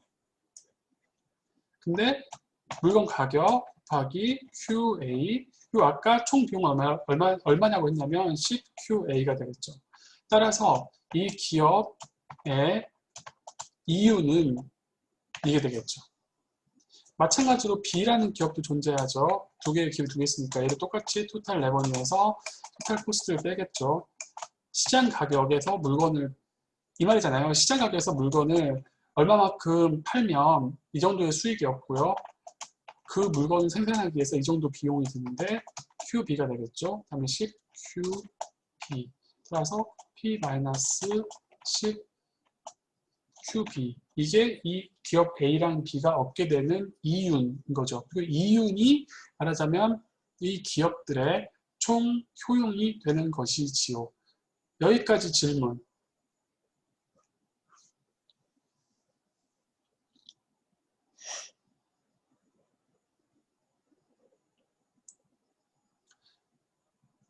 됐죠? 이해 안 되시면 천천히 하니까 바로바로 질문하세요. 자, 그러면 제가 이제부터 이렇게 주장을 할게요. 이거는 이 두 개의 기업들이 동시에 얼마만큼의 물고기를 잡을지를 결정한다고 칩시다. 즉, 사이멀테니어슬리하게 이 기업들이 물고기 몇 마리를 잡을지를 각자 결정을 해요. 됐죠? 그러면 제가 이렇게 주장을 할게요. 이 게임은 정규형 게임이에요. 이 게임은 노멀 폼 게임이 돼요. 쓸 게 많으니까 제가 한글로 바꿀게요. 한글. 다시 요약을 할게요. 두 개의 기업이 있어요. A랑 B. 그 다음에 얘들이 생산량을 결정해요. quantity, supplied, produced. 생산량을 결정하는데 QA랑 QB 결정을 해요. 따라서 이때 시장의 생산량은 quantity, produced. 시장의 생산량은 Q라고 하면 QA랑 QB를 더한 거겠죠. 됐죠? 암묵적으로 이 기업들은 모두 다 프라이스 메이커예요. 왜냐하면 다를 시장에 미시할 때 배우셨죠? 프라이스 테이커는 주어진 시장 가격에 그냥 적응해서 순응하는 애들인데 얘들은 프라이스 메이커이기 때문에 시장 가격에 영향을 주려고 하는 애들이라는 거. 어쨌든 자, 그런데 이 기업들이 얼마만큼은 생산하는지를 결정을 하면 자신의 이윤, 다시 말해서 유틸리티가 정해져요. 이들한테 유틸리티는 프로핏인 거죠. 이윤인 거죠. 따라서 이들의 이윤을 본다면 삽입 그러면서 능력 수식 이윤을 본다면 이렇게 되는 거죠. 토탈 레버뉴에서 토탈 코스트를 뺀 거고요. 토탈 레버뉴는 물건 내가 QA만큼을 생산했었을 때 내가 얻게 되는 이윤은 시장 가격 곱하기 QA인 거죠. 그리고 10QA인 거죠. 고정 비용은 없다고 했으니까 이게 이 기업의 QA라는 기업이 얻게 되는 보수인 거죠. 조금 더 자세하게 쓴다면 사실은 이렇게 쓸 수가 있겠죠. QA, 상대가 어떤 것을 선택하느냐에 따라서 이 자신의 이윤이 결정되는 거죠. 왜 이렇게 QA, QB로 쓰냐면 시장 가격이 상대가 또 얼마만큼 생산하는지에 따라서 바뀔 수 있으니까. 시장의 수요 곡선은 디맨드 커브는 P는 100-Q, 이게 수요 곡선이었고요. 이때 Q는 전체 시장의 생산량인 거고요. 이건 시장의 가격인 거예요. 두 개의 시장에 두 개의 기업이 있으니까 QA, QB인 거고요. 마찬가지로 기업 B도 동일한 형태의 보수를 이윤을 추구하겠죠. 그래서 이런 상황인 거지요. 여기까지 이해 안 되시면 질문하세요. 지금 제가 어떤 상황인지 설명드렸어요. 어떤 시장에 물고기 시장에 수요 소비자가 있고 소비자들은 공급 수요 곡선으로 표현이 됐고요. 두 개의 기업이 있어요. A랑 B. 걔네들은 물고기 하나를 생산할 때 10이라고 하는 비용이 들고요. 이게 자신들이 얻을 수 있는 이윤이에요. 맞죠?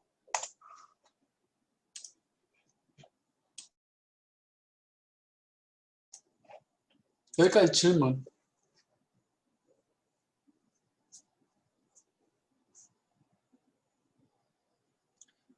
자, 없으시면 이제 다시 제가 말씀을 드릴게요. 저는 이걸 뭐라고 얘기할 거냐면, 이 게임은, 이거는 정규형 게임이에요.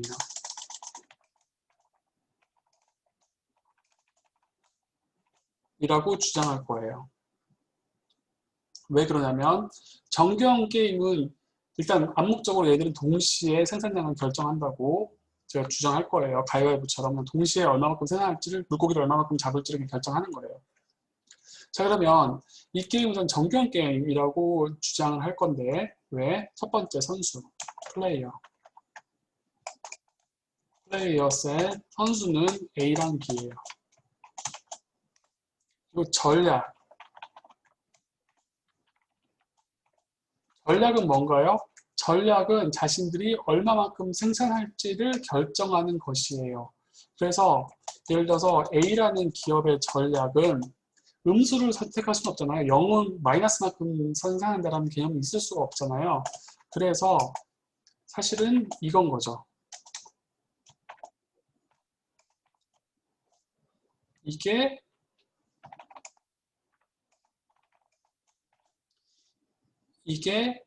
이 기업의 전략인 거죠.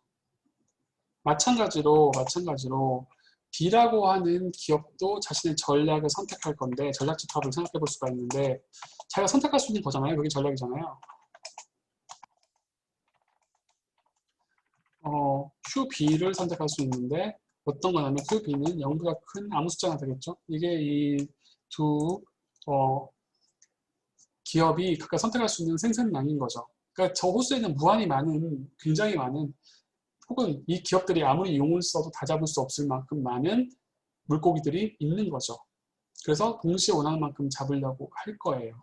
중요한 건 많이 잡으면 많이 잡을수록 이윤이 단순히 올라가는 게 아니라 시장 가격이 수요 곡선에 의해서 떨어져 버리기 때문에 잡은 물고기가 많아서 떨어지기 때문에 물건 가격이 떨어진다는 데 문제가 있는 것이지요. 자, 그러면 똑같이 스트래티지 프로파일을 생각해 볼 수가 있겠죠. 스트래티지 프로파일은 저거죠. S는 SA랑 SB를 카르테시안 곱으로 한 거예요. 사실은 이거는 이렇게 쓰는데 이게 뭘 의미하는 거냐면요. 이걸 의미하는 거예요. 이게 수직선이라고 봅시다. 수직선. 이렇게 돼 있다고 봅시다. 이게 예를 들어서 SA고요. 이게 S, 그러니까 QA인 거죠. QA인 거고요. 이 QB라고 봅시다. 좀 갑자기 어려워지고 있죠. 그래도 이 부분은 100% 이해하셔야 되니까. 그랬을 때 A 기업의 전략은 여기를 의미하는 거죠. 전체 여기서 여기까지 이 위를 또 다 의미하는 거고요. B 기업의 전략은 이거 위쪽을 다 선택할 수 있다고 했잖아요. 따라서 이 부분을 의미하는 거죠. 이게 스트래티지 프로파일이죠. 일사분면 전체. 일사분면을 이렇게 의미를 해요. R 플러스라고 적으면 그게 0과 0보다 큰 모든 실수 집합을 R 플러스라고 쓰거든요. R 플러스 스퀘어라고 쓰면 그게 이게 일사분면을 의미하는 그냥 기호예요. 여기를 의미하는 기호. 어쨌든 그래서 적에 선택할 수 있는 스트래티지 프로파일이 되는 것이지요. 스트래티지 프로파일이 되는 것이죠. 자, 이제 똑같이 유틸리티, 뭐 기업이니까 프로핏인 거죠. 프로핏이 결국 이 유틸리티가 되는 거죠. 유틸리티는 이미 결정이 돼 있죠. 어떤 걸로? 이걸로. 이게 이 기업들의 대표적인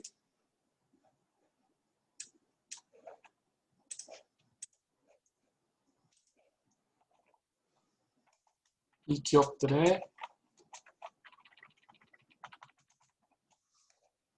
앞에 이윤인 거죠. 따라서 잘 보시면 이미 그 크로노 게임이라고 하는 이 게임은 보는 것처럼 게임의 3요소를 다 가지고 있죠.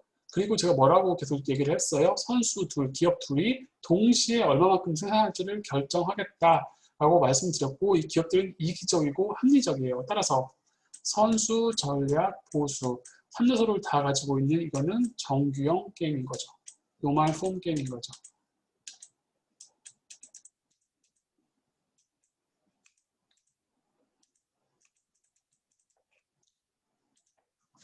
자, 여기까지 질문.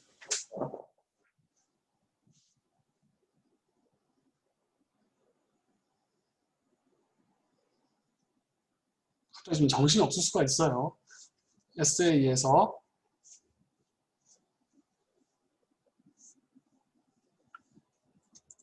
그냥 말로 물어보셔도 돼요. 지금 물어볼 게 많으시면. 물론 자기 목소리가 이제 녹음이 된다라고 하면 그런 치명적인 문제점이 있겠지만 그걸 개의치 않으시는 분들은 물어볼 게 많으면 그냥 키고 물어보셔도 돼요. 어쨌든 에세이에서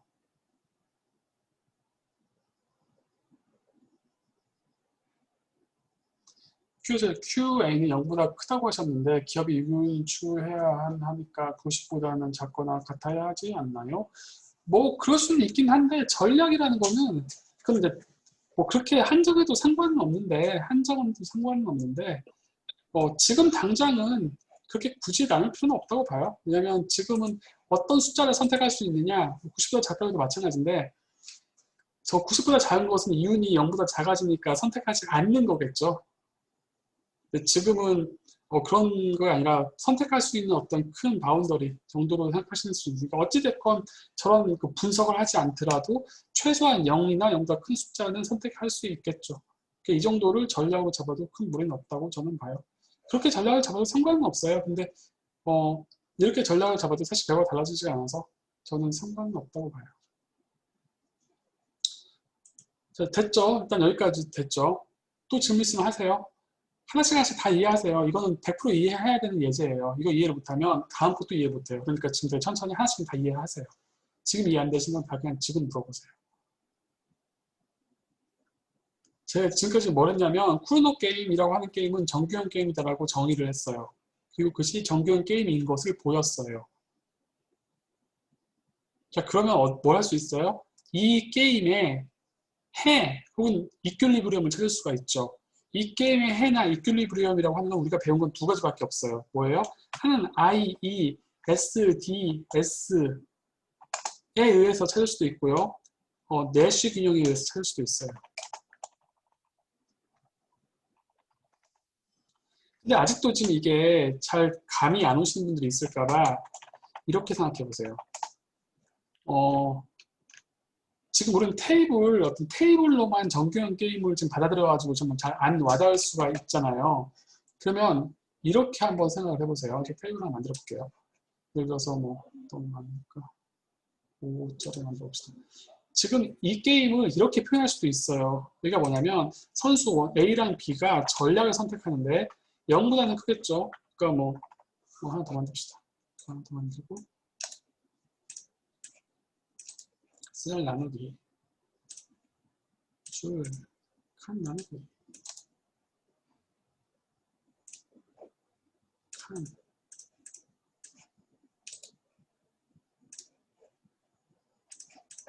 자, 뭐 이게 뭐냐면 이쪽은 어떤 전략을 선택하는 거냐면 Q를 선택하는 거예요. QA. QA고요. 이쪽은 QB가 되겠죠. 이런 식으로 좀 만들 수 있잖아요. QB. 물론 0보다 큰 0.001도 다 선택할 수 있는데 그러면 아무 숫자가 되니까 그걸 다 적기는 불가능하잖아요. 그러니까 이런 식으로 뭐 적을 수 있겠죠. QA 아무 거 0보다 큰 거.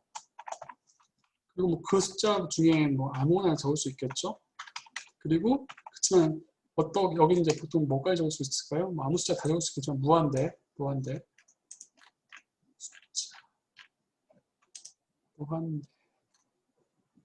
지금 여러분들이 지금 표가 익숙하니까 표로 지금 표현을 하려는 거예요. 무한대라고는 무한히 큰 숫자죠. 다시 말해서 여기서까지 다 선택할 수 있는 거예요. 이쪽 A라는 기업은 그 테이블로 표시를 한다면 QB 또 저런 식으로 무한대까지 됐죠? 당연히 00이면은 이게 좀 보수잖아요. 00이면은 뭐 가격은 있겠지만 QA가 00이니까 다 00인 거죠. 이렇게 되겠죠. 이렇게 될 수 있는 거죠. 그리고 QA, QB를 선택했을 때 그때 얻게 되는 보수가 이거잖아요. A랑 B. 그 값은 저렇게 계산이 되고. 조금 작게. 제가 일부러 좀 되게 천천히 해요. 지금 여기. 이렇게 되겠죠. 이렇게. 좀 더 효과를 주면 뭐 이런 것도 해볼 수 있죠. 이런 거. 여기는 전략. 마찬가지로 뭐 이런 식으로 다 되겠죠. 지금 이렇게 표현된 거를 제가 이렇게 써서 표현했잖아요. 사실은 크로노 게임은 이렇게 되어 있는 거죠. 여기가 A라는 기업, B라는 기업, 각각의 기업이 선택할 수 있는 생산량, B라는 기업이 생산할 수 있는 생산량에 대해 적은 거고요. 그때 얻게 되는 보수, 이게 이윤이잖아요. 이렇게 적으면 사실 뭘 알 수 있냐면 둘이 동시에 선택한다고 했을 때 이거는 정규형 게임이다라는 것을 알 수가 있지요. 그러면 이 정규형 게임을 풀 때 어떻게 풀어요? 먼저 내시 균형을 생각해 봅시다. 내시 균형이 사실은 그렇게 생각하기가 더 쉽거든요. 내시 균형을 찾는다고 생각해 봅시다. 그럼 우리가 어떻게 이걸 풀겠어요? 이렇게 풀겠죠. 예를 들어서 얘가 A라는 기업 입장에서 B라는 기업이 이걸 선택하면 나는 뭐 이거를 선택하겠다. 얘가 이걸 선택하면 여기를 선택하겠다. 얘가 이걸 선택하면 뭐 이거를 선택하겠다. 이렇게 밑줄 그을 거 아니에요? 밑줄. 이게 제가 뭐라고 말씀드렸어요? 이게 베스트 리스폰스라고 말씀드렸죠. 최적 반응. 마찬가지로 A라는 기업이 이걸 선택하면 B라는 기업은 뭐 이걸 선택하겠다. 얘가 이걸 선택하면 얘는 뭐 이걸 선택하겠다. 이렇게 할 거 아니에요? 이런 식으로. 그래서 둘이 동시에 맞아지는 거를 우리는 내시 균형이라고 부르겠죠. 맞죠? 그래서 첫 번째 해야 될 일은 뭐냐면 상대가 우리 첫 번째로 해야 될 일은 뭐냐면 상대가 if 그러니까 from A's 퍼스펙티브에서 본다면 이거 영어 B예요 지금 누가 뭐 영어 A는 아니지만 B예요 B. A라는 관점에서 본다면 그러면은 기분 QB가 뭐냐면 전략이잖아 이거잖아요 주는 거잖아 얘가 이거 선택했을 때 나는 이 기업은 무엇을 선택해야 되는지를 찾아야겠죠. 뭘 찾아요? 베스트 리스폰스를 찾아야겠죠. 이게 바로 첫 번째로 해야 될 일이 되는 거죠. 일단 설명드릴게요. 이어폰 뺄게요. 이렇게 됐잖아요. 그러면 베스트 리스폰스라는 건 뭐예요? 상대가 QB만큼을 제공되었다고 봤을 때 나는 내 입장에서 가장 좋은 전략, 내 보수가 제일 높은 걸 찾아야죠. 따라서 나는 내 보수는 이거예요. QA 입장에서 나의 보수는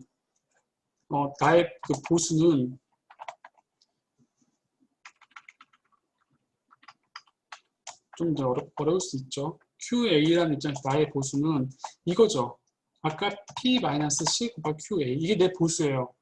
근데 잘 보시면 P라고 하는 거는 여기서 그 수요곡선에서 결정이 될 거 아니에요. P라고 하는 거는 100-Q니까 사실은 여기는 100-Q -10 곱하기 QA인 거죠. 조금 더 좀 단순화를 시킨다면 Q-QA. 이때 Q는 시장의 생산량, 이건 내 생산량. 다르죠? 시장의 생산량과 내 생산량. 이게 지금 요거잖아요. QA. 내가 얻게 보수잖아요. 근데 나는 베스트 리스폰스를 찾아야 돼요. QB가 주어져 있다고 치고, QB가 이거라고 치고, QB는 지금 안 보이죠? 근데 이걸 좀 더 자세하게 쓰면 보이죠? 왜냐면 아까 Q는 뭐라고 했냐면 QA 더하기 QB라고 했죠. 따라서 QA, QB 이렇게 이제 좀 더 다르게 모양을 바꿨죠. 모양 바꿨죠. 그러면 QB가 주어졌다고 치면 이 경우에 나는 나한테 가장 높은 보수를 주는 QA를 찾아야 되죠. 가장 높은 보수를 주는 QA는 어떻게 찾아요? 미적분하면 되죠. 미분하면 되죠. 그래프 그려보면 되긴 하지만 어쨌든 이걸 미분해보면 이런 거죠. take derivative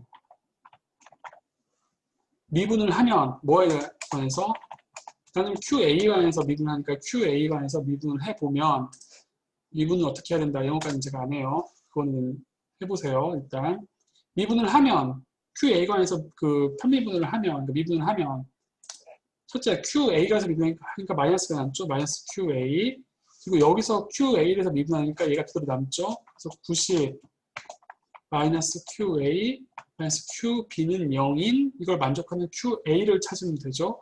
따라서 이거를 단순화시키면 2QA는 90 마이너스 QB가 되고요. 따라서 QA는 45 마이너스 QB 분의 2가 되는 거죠. 이게 무슨 말이에요? 상대가 QB를 선택했을 때 어떤 놈이 어떤 전략이 나한테 가장 높은 보수를 주느냐잖아요. 이때 나한테 가장 높은 보수를 주는 애는 QB를 2로 나누고 45에서 빼는 게 나한테 가장 높은 보수를 준다라고 미분을 통해서 찾은 거죠. 따라서 이 QA는 사실은 베스트 리스폰스인 거죠. 내 입장에서. 다시 쓸 수 있죠. 이렇게 베스트 리스폰스 오브 A는 상대가 이렇게 선택을 할 때 나의 최고의 베스트 리스폰스는 사실은 QB를 나눈 거다가 되는 거죠. 이게 나의 베스트 리스폰스는 사실 아닌데 이거죠. 어쨌든 상대가 QB를 정해지면 나는 이런 QA를 선택해야만이 내 보수가 제일 높은 거죠. 이게 뭐 한 거예요? 여기서 또 시간을 드릴게요. 여러분들이 생각할 수 있는 시간. 여기서 상대가 이거를 선택했을 때 내가 이거 이렇게 상대가 이거 선택했을 때 이거 지금 그거 한 거예요. 그게 이거예요. 상대가 QB를 선택하면 이거를 선택해야 이런 QA를 선택해야 내 보수가 극대화된다 라는 걸 좀 보여준 거죠. 근데 조금 조심하셔야 되는 게 이거 잘 보시면 좀 이상해요. 뭐가 이상하냐면 QB가 90보다 커버리면 100이라고 칩시다. 이거 50이죠? 이거 마이너스 5죠. 근데 내가 마이너스를 선택할 수는 없잖아요. 나는 0보다 큰 것만 취하겠다고 했는데 그러면 QB가 만약에 얘가 음수가 돼버리면 마이너스가 돼버리면 나는 마이너스를 선택할 수 없죠. 그냥 0을 선택해야 되죠. 가장 작은 숫자니까. 그러면 사실은 무슨 말이냐면요. 저거는 사실은 이게 아니라 0보다 작으면 0을 선택해야 되는 거죠. 그러니까 민인 거죠. 민. 둘 중에 더 큰 숫자를 선택해야 되는 거죠.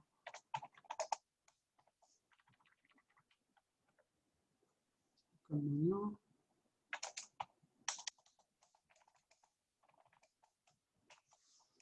사실은 이게 나의 베스트 리스폰스가 되는 거죠. 무슨 말이냐면 자, 좀 어려울 수 있어요. 지금까지 하는 게. 여기는 넘어가셔야 이해를 하셔야 돼요.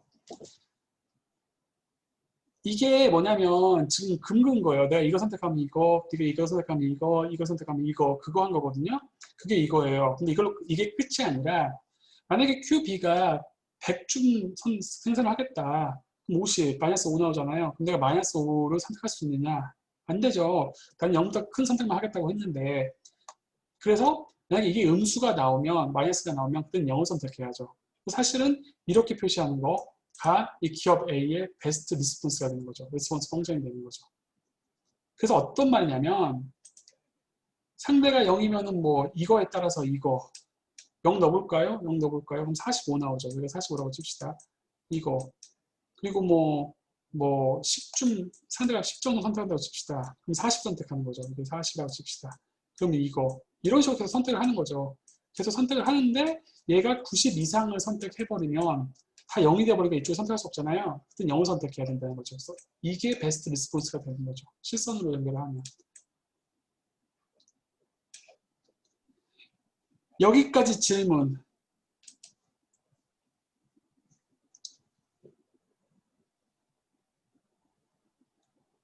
일단 이거 끝까지 설명드리고요. 다시 시간 드릴게요. 이렇게 되면요. 자, 지금은 그림을 제가 이렇게 그렸잖아요. 0을 위에다 놓고 원점을 왼쪽 위에다 놨잖아요. 근데 그 수직선으로 수평선 어떤 공간에다 표시를 하면 보통 이렇게 화살표로 표시를 하면 왼쪽 밑에다가 원점을 놓잖아요. 그러면 사실 이거 이렇게 적을 수 있거든요. 어떻게 적을 수 있냐면 머리를 쥐가 나기 시작할 거라는 건 알지만 그래도 여러분들 이해를 좀 하셔야죠. 보세요. 저 원점으로 QA랑 QB를 표시를 하면 좀 다른 게 여기서는 지금 원점을 여기 놨지만 원점을 여기 놓은 거예요. 똑같아요. 얘를 좀 다시 표시하는 거예요.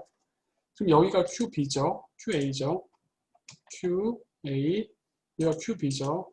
QB 그리고 여기가 00이죠. 00이죠. 지금 이런 상황인 거죠. 근데 베스트 레스폰스를 한번 표시를 해봅시다. 표시. QB가 0이면 QA는 얼마냐면 45 나와요. QA가 0이면 QB가 0이면 QA 나는 45를 선택하는 게 최선이다. 맞죠? QA가 90이면 이 90이라고 칩시다. 90이면 90 나누기 45 따라서 그때는 0을 선택하는 거 여기 QA가 0이면 여기 QB가 90이면 그때 0을 선택하는 게 최선이다. QB가 0보다 크면 100중 선택한다. 그때는 계속 0을 선택하는 게 최선이다. 따라서 나의 베스트 리스폰스 펑션을 그래프로 표현해보면 0보다 크면 계속 0을 선택하는 게 낫고 그리고 여기서부터 여기까지는 이렇게 선택하는 게 나은 거죠. 이게 뭐예요? 나의 베스트 리스폰스인 거죠. 이게 요거를 표시한 거죠. 베스트 리스폰스 펑션 오브 A.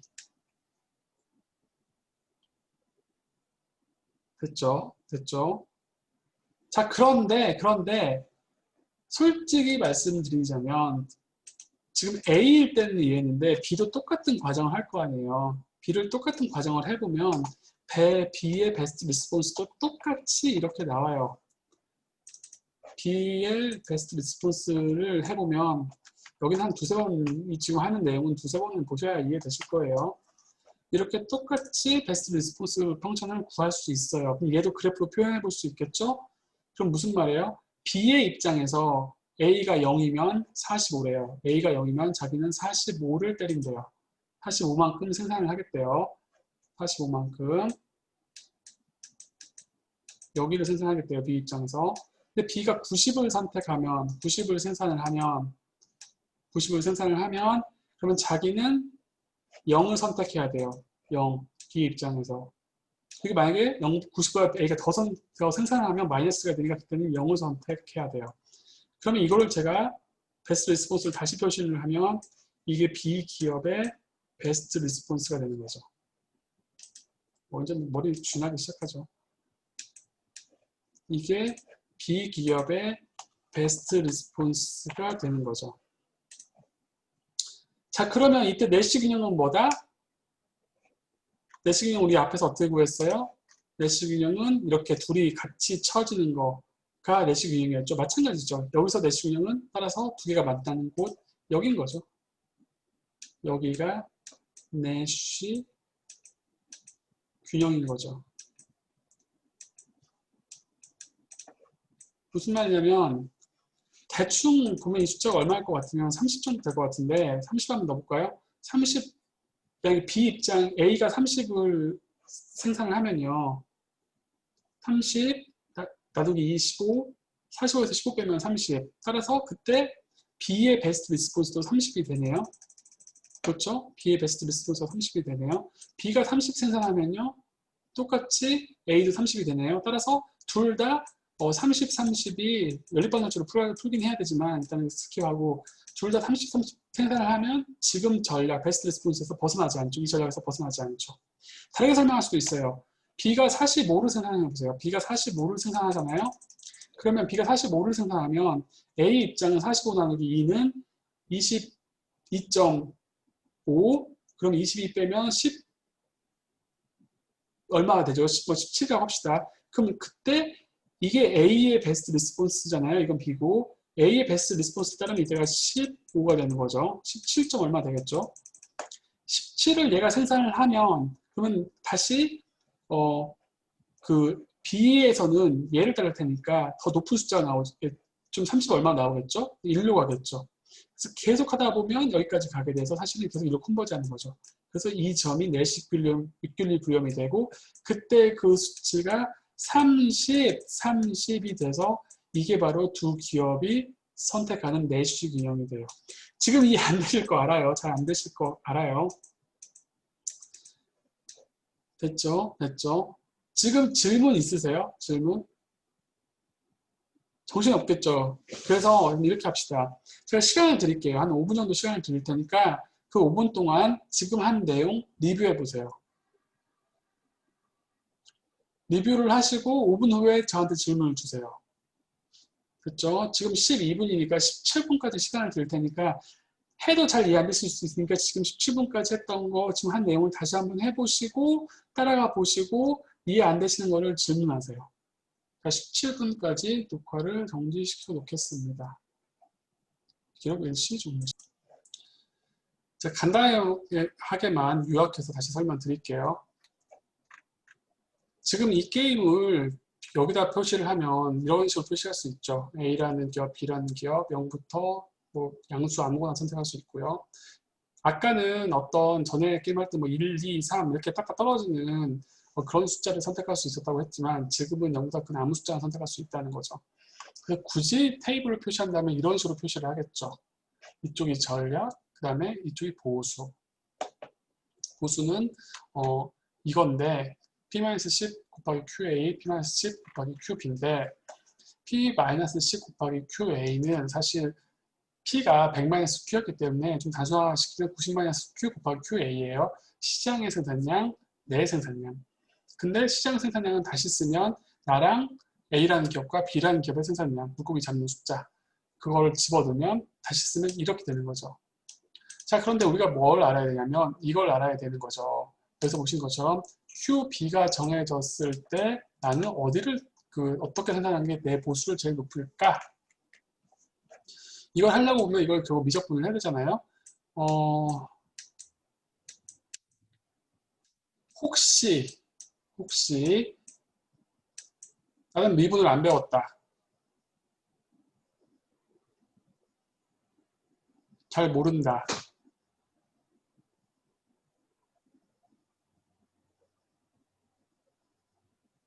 그러면 채팅창에 이런 쪽으로 알려주세요. 다 아신다는 거죠. 오케이. 그러면 미분을 해서 QA로 내 미분을 하니까 왜 가장 나한테 높은 보수를 주는 QA를 찾아야 되니까 QA로 미분하면 마이너스 나오죠. 그래서 QA 뒤에 거 남고 얘를 미분하니까 앞에 거 남고 90 마이너스 QA 마이너스 QB는 0. 정리하면 이 QA는 90 마이너스 QB. 그럼 QA는 45 마이너스 QB 분의 2분의 QB. 됐죠? 근데 이게 무슨 말이에요? 이거죠. QB가 0이면 나는 45를 선택하고 QB가 뭐 예를 들어서 뭐 10이면 이분 잘 모르겠습니다. 그럼 좀 간단한 저희가 쓰는 미분 정도는 강의를 해야겠죠. 그렇죠. 그렇죠. 그러면 제가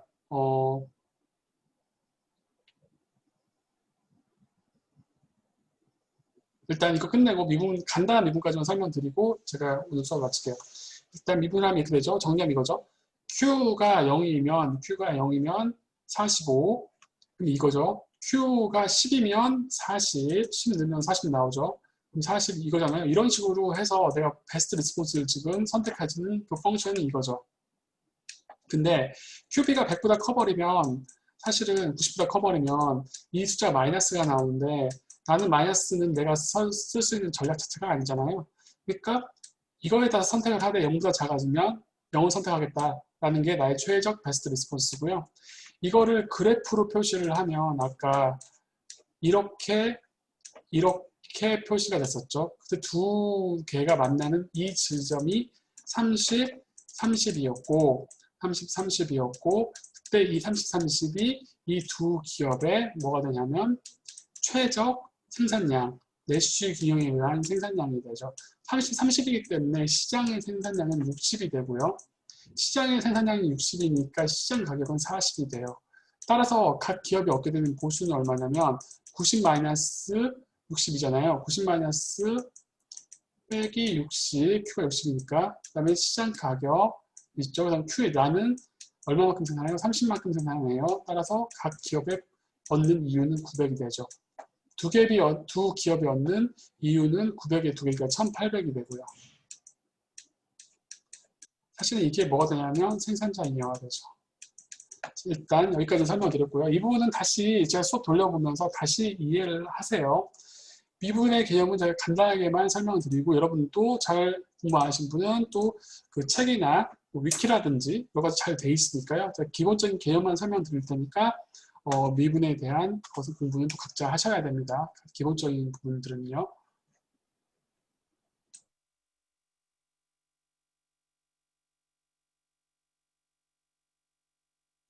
자, 봅시다.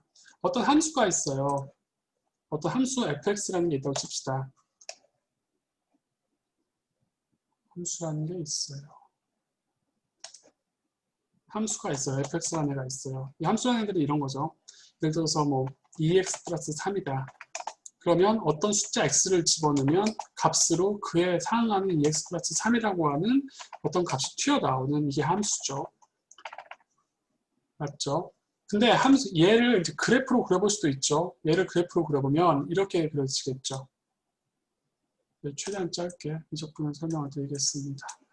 얘를 함수로 그려보면 여기가 x라고 할 때, x축이라고 할 때, 얘가 이제 fx라고 하는 그 축이라고 할 때, 0 넣으면은 3 나오죠.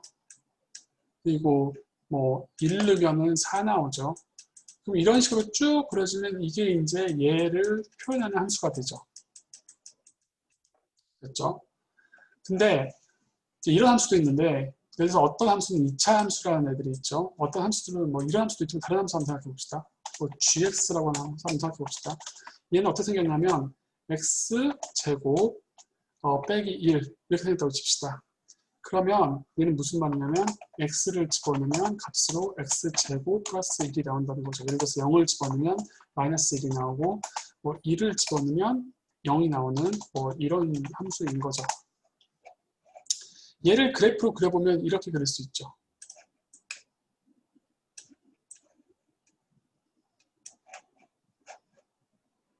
0을 집어넣으면 마이너스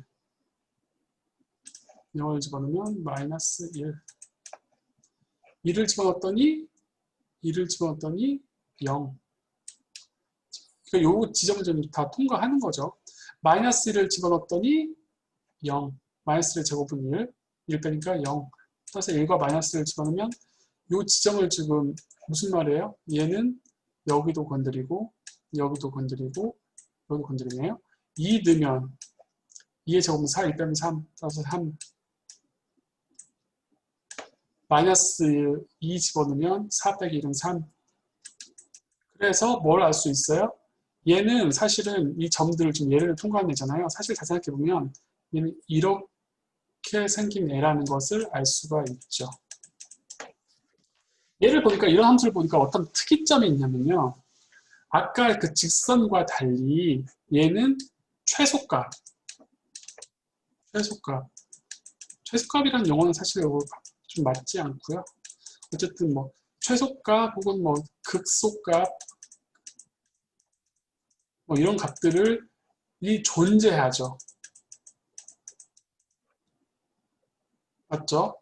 아까 직선으로 나올 때는 이게 무한히 작은 숫자에서 무한히 큰 숫자까지 다 본다고 하면 최소값이라는 게 없죠. 계속 마이너스 무한이니까. 근데 얘 같은 경우는 요 극점이 있죠. 이런 값을 가리켜서 극값이라고 할 수 있거든요. 극소값 혹은 뭐 극값. 혹은 뭐 어떤 그래프가 이렇게 생긴다고 한다면 이게 극대값이 되는 거죠.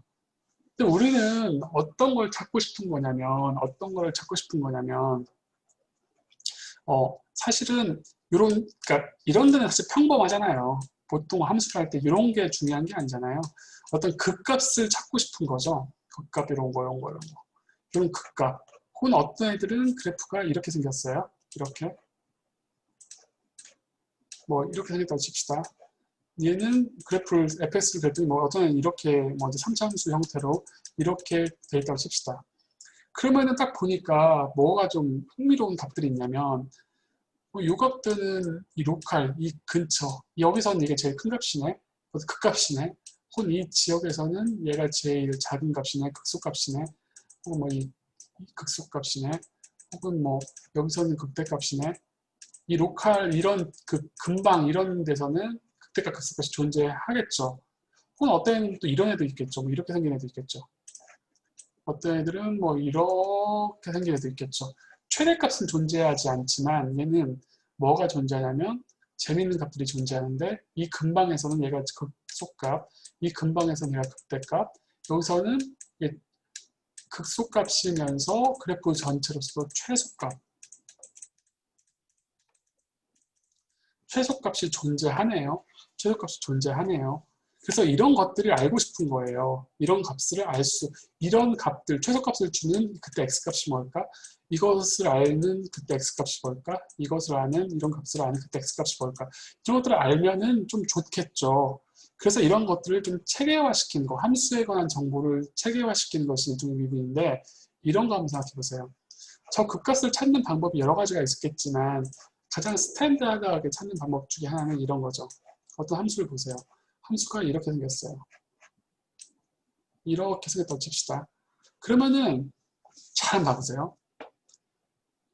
어떤 한 점에서 얘랑 접하는 얘랑 똑같은 기울기를 가진 어떤 접선 같은 걸 한번 생각을 해보세요. 이런 똑같은 기울기를 얘를 접하면서 이 점을 딱 접한 접선 이런 예를 하나 생각해 보세요. 그러면은 색깔을 파란색으로 바꾸고 싶다. 뭐 요 지점에서 한번 생각해 봅시다. 저기서 똑같은 그 기울기를 가진 기울기라는 건 또 어떻게 생각해야 되냐면 이런 거죠. 예를 들어서 이 두 점의 기울기, 얘랑 얘의 기울기는 저 두 점을 통과하는 얘의 기울기인 거죠. 근데 이번에는 그게 아니라 좀 더 이쪽으로 이걸 A라고 하고 이걸 B라고 할 때 B라는 점을 A를 쪽으로 좀 당겨와 봅시다. 이 점으로 가서 봅시다. 이게 이제 새로운 B 다시예요. 그러면 이 두 점, A랑 B라는 두 점의 기울기는 두 점의 기울기는 얘랑 얘 두 점을 통과하는 애겠죠. 이렇게 통과하는 애가 되겠죠. 맞죠? 근데 이제 B가 더 이쪽 A 쪽으로 더 당겨온다고 칩시다. 더 가까워져요. 이 정도까지 B가 왔어요. B 더블 다시예요. 그러면 그 점에서의 기울기는 그 두 점을 통과하는 뭐 이런 애가 되겠죠. 그렇다면 B가 무한히 A로 가까워졌다고 치면 이 점에서의 기울기는 마치 어떤 이 점과 접하는 어떤 접선의 기울기랑 똑같겠죠. 좀 잘 못 그렸지만 이 점에서의 기울기는 이 접선의 기울기랑 똑같아지겠죠. 따라서 우리가 어떤 이차 함수를 어떤 함수를 그린다고 했을 때 이렇게 함수를 그린다고 했을 때 어떤 애들의 그래프가 이렇게 된다고 칩시다. 예를 들어서 그러면 각각 이 점에서의 어떤 접선의 기울기를 한번 볼 수가 있어요. 그러면 어떤 재밌는 특징이 있냐면 여기서의 접선의 기울기는 이거의 접선의 기울기는 이거, 뭐 여기서 접선의 기울기는 이거, 여기서는 이거, 여기서는 접선의 기울기가 이거, 뭐 이렇게 되겠죠. 근데 이 극값, 우리가 관심이 있는 극값의 기울기를 잘 보면 수평이에요. 기울기가. 재밌는 특징이 있죠. 한번 다른 걸 봐볼까요? 어떤 이제 3차 함수를 그려볼까요? 함수가 이제 이렇게 생겼는데 우리가 관심 있는 데가 이제 이런 극값이 관심이 있잖아요. 이 극값에 관심 있는데 이 극값의 접점, 각 점에서의 기울기를 보니까 뭐 어떤 특징이 있냐면 이 접점에서 기울기가 수평이에요. 여기도 그러네요. 여기 수평이네요. 근데 그렇지 않은 곳, 이런 데서의 기울기는 수평이 아니네요. 이런 데서 기울기도 수평이 아니네. 여기 수평이 뭐 아니네요. 물론 사실은 뭐 여기는 0점이 있지만 넘어갑시다. 어쨌든 수평이 아니네요. 왜 이렇게 보니까 수평이 아니네요. 그래서 뭘 우리가 알 수 있냐면 이런 관심 있는 지점, 이런데 관심 있는 지점을 알기 위해서는 이 함수가 있는데 이 함수의 기울기가 0인 점, 0인 x를 찾으면 된다라는 것을 알 수 있어요. 조금만 더 할게요. 제가 어차피 이건 해야 또 퀴즈대도 여러분들 볼 수 있으니까. 기울기가 0인 x를 찾으면 된다는 걸 알 수 있죠. 다시 말해서 그래프의 극점, 극값을 알고 싶으면 그 점에서의 기울기가 0인 점을 찾으면 그때 x값이 이 그래프의 값을 극대화시키는 값이라는 걸 알 수 있어요. 지금은 어떤 시간 때문에 이해 안 됐을 쭉 보시고 나중에 녹화된 거 올리면 그걸로 또 보고 이해하시고 그다음에 뭐 다른 책 같은 거 기본적인 거 찾으셔가지고 이해를 하세요. 됐죠? 극값의 값을 찾으려면 그 기울기, 이 함수 값의 기울기가 0인 점을 찾으면 돼요. 그러면 x라는 곳, 특정한 곳에서의 기울기는 어떻게 찾을까요? 이렇게 찾으면 돼요. 모든 기울기 지우기. 예를 들어서 어떤 함수 fx가 있는데 fx라는 함수가 있는데 특히 얘의 x0이라고 하는 특정 값이 있다고 칩시다. 여기서의 기울기는 어떻게 알 수 있냐면 이렇게 알 수 있어요. 기울기는 기본적으로 뭐예요? 두 점, x랑 두 점, a랑 b라는 두 점 사이에 y의 값에 변화하죠. 예를 들어서 거기까지 할 수 있을지 모르겠지만 최대한 해볼게요. 어떤 이렇게 변한 애가 있는데 얘가 A라는 점이고 A라고 하는 점이 있다면 이 두 점 사이의 기울기는 X가 여기서 여기까지 이게 X라고 하고 이게 이만큼 사이가 H라고 하면 이 점은 X 플러스 H인 거죠. X에서 X 플러스 H만큼 변할 때 이때 함수값이 fx고요. 그때 이 fx의 여기 b에서의 함수값이 fx 플러스 h인 거죠. 그러면 x에서 x 플러스 h로 변할 때 함수값이 fx에서 fx 플러스 h로 변하죠. 요게 사실은 이만큼 변할 때 이게 얼마만큼 변화? 이게 기울기잖아요.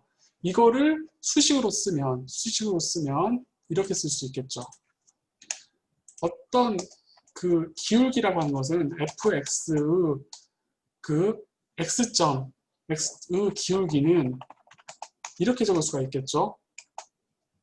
말하자면 수식을 넣어서 오버 어떻게 될 거냐면 x 플러스 h x에서 x 플러스 h만큼 변할 때 그 사이 요거 사이 변할 때 fx 플러스 h에서 fx만큼 변하는 거가 기울기인 거죠. 저 fx의 x점에서의 기울기 아니에요. 근데 분모를 보면 어차피 공통이니까 다시 쓰면 이렇게 쓸 수 있겠죠. h fx 플러스 h 빼기 fx 이렇게 쓸 수 있겠죠. 이게 요점 x점에서의 기울기잖아요. 그런데 우리가 관심 있는 건 이 한 점, 두 점에서의 기울기가 아니라 한 점에서의 기울기잖아요. 한 점에서 기울기라는 건 b라는 점이 a로 굉장히 가까워지는 데잖아요. 그때 우리는 미분이라는 걸 쓰죠. 그래서 특별히 fx의 기울기라는 건 우리는 보통 어떻게 표기를 하냐면요. fx 프라임 이렇게 표시를 해요. 그러면 이제 이렇게 쓸 수 있는 거죠. fx 프라임이라고 하는 것은 다시 말해서 f의 기울기라고 하는 건 다시 쓰면 이렇게 쓸 수 있다는 얘기네 라는 것을 알게 되죠. fx의 프라임이라고 하는 것을 리미트 h가 한없이 0으로 가까워질 때 잠깐만요. 어떻게 했지? 이건가? 이렇게 되죠. 이게 사실은 한 점에서의 기울기라는 걸 알 수가 있어요. 기울기라는 걸 알 수가 있어요. 그러니까 지금 이해 안 되시더라도 시간 관계상 제가 일일이 설명드릴 수는 없으니까 그냥 쭉 보시고 다시 보시고 위키 같은 거 찾아보시고 해서 이해를 하세요. 근데 이제 기울기는 이게 어떤 함수의 기울기라는 것은 이해를 했어요.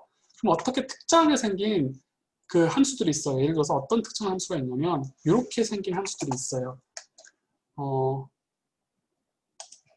A, X, B 승으로 돼 있는 이렇게 특정하게 생긴 함수들이 있어요. 이런 함수들은 공식처럼 외워서 쓰면 훨씬 더 쉽게 미분을 구할 수가, 그러니까 기울기를 구할 수 있겠죠. 기울기를 구할 수 있겠죠. 그러면 얘를 여기다 넣어봅시다. 미분을 구해봅시다. 이 공식에다 넣어보면 어떻게 되냐면 얘가 이제 이렇게 변해요. h는 h인 것이고 a x 플러스 h의 b승 빼기 a x의 b승이 됐어요. 이렇게 변했죠. 그런데 잘 보시면 얘가 또 이렇게 되죠. a는 앞으로 빠지고 a 그런 다음에 x 플러스 h 생각보다 굉장히 많군요. 지금 간단히 설명하면 된다고 생각했었는데 생각보다 설명할 게 굉장히 많아요. 어쨌든 자 이렇게 됐어요. 이렇게 놓고 보니까 저 뭘 할 수 있냐면요. 혹시 A의 B승, A의 이렇게 된 거 혹시 그 공식이 있는 거 아세요? 이거 공식이 있거든요. 그러니까 A의 X의 B승, 인수분해하는 공식이 있어요. X의 B승, Y의 B승 이거 공식을 보면 나중에 찾아보면 이게 어떤 식으로 돼 있을 거냐면 이거 이렇게 돼 있을 거예요. 지금 정확하게 생각은 안 나는데 이거 인수분해하는 공식이 있는데 잠깐만요. 인수분해하는 공식이 있는데 사실 이건 이제 고등학교에서 학생이 하는 거긴 한데 저기를 인수분해를 하면 이게 바뀌어요. A는 앞에 빠지고요. 그 다음에 오버 H가 되는데 이렇게 되는데 저 앞부분이 어떻게 되냐면 그 X 플러스 H 빼기 X 한 다음에 저 뒷부분이 굉장히 복잡한 식들이 생겨요. 처음에는 X 플러스 H에 제 기억에 B 마이너스 1승 그 다음에 이런 식으로 생길 거거든요. 그 다음에 더하기 X 플러스 H 곱하기 B 마이너스 2승 곱하기 X 이런 식으로 계속 이게 생겨요. 이런 식으로 생겨요. 지금 시리즈 좀 정확하지 않을 수가 있어요. 여기 인수가 붙을 텐데 쭉 생겨요. 그런데 얘랑 보시면 이게 H로 줄어들고요. 그래서 H로 줄어들어서 이 약분돼서 없어져서 이게 어떻게 되냐면 사실은 이렇게 변해버려요. X 플러스 H에 최대한 빨리 합시다.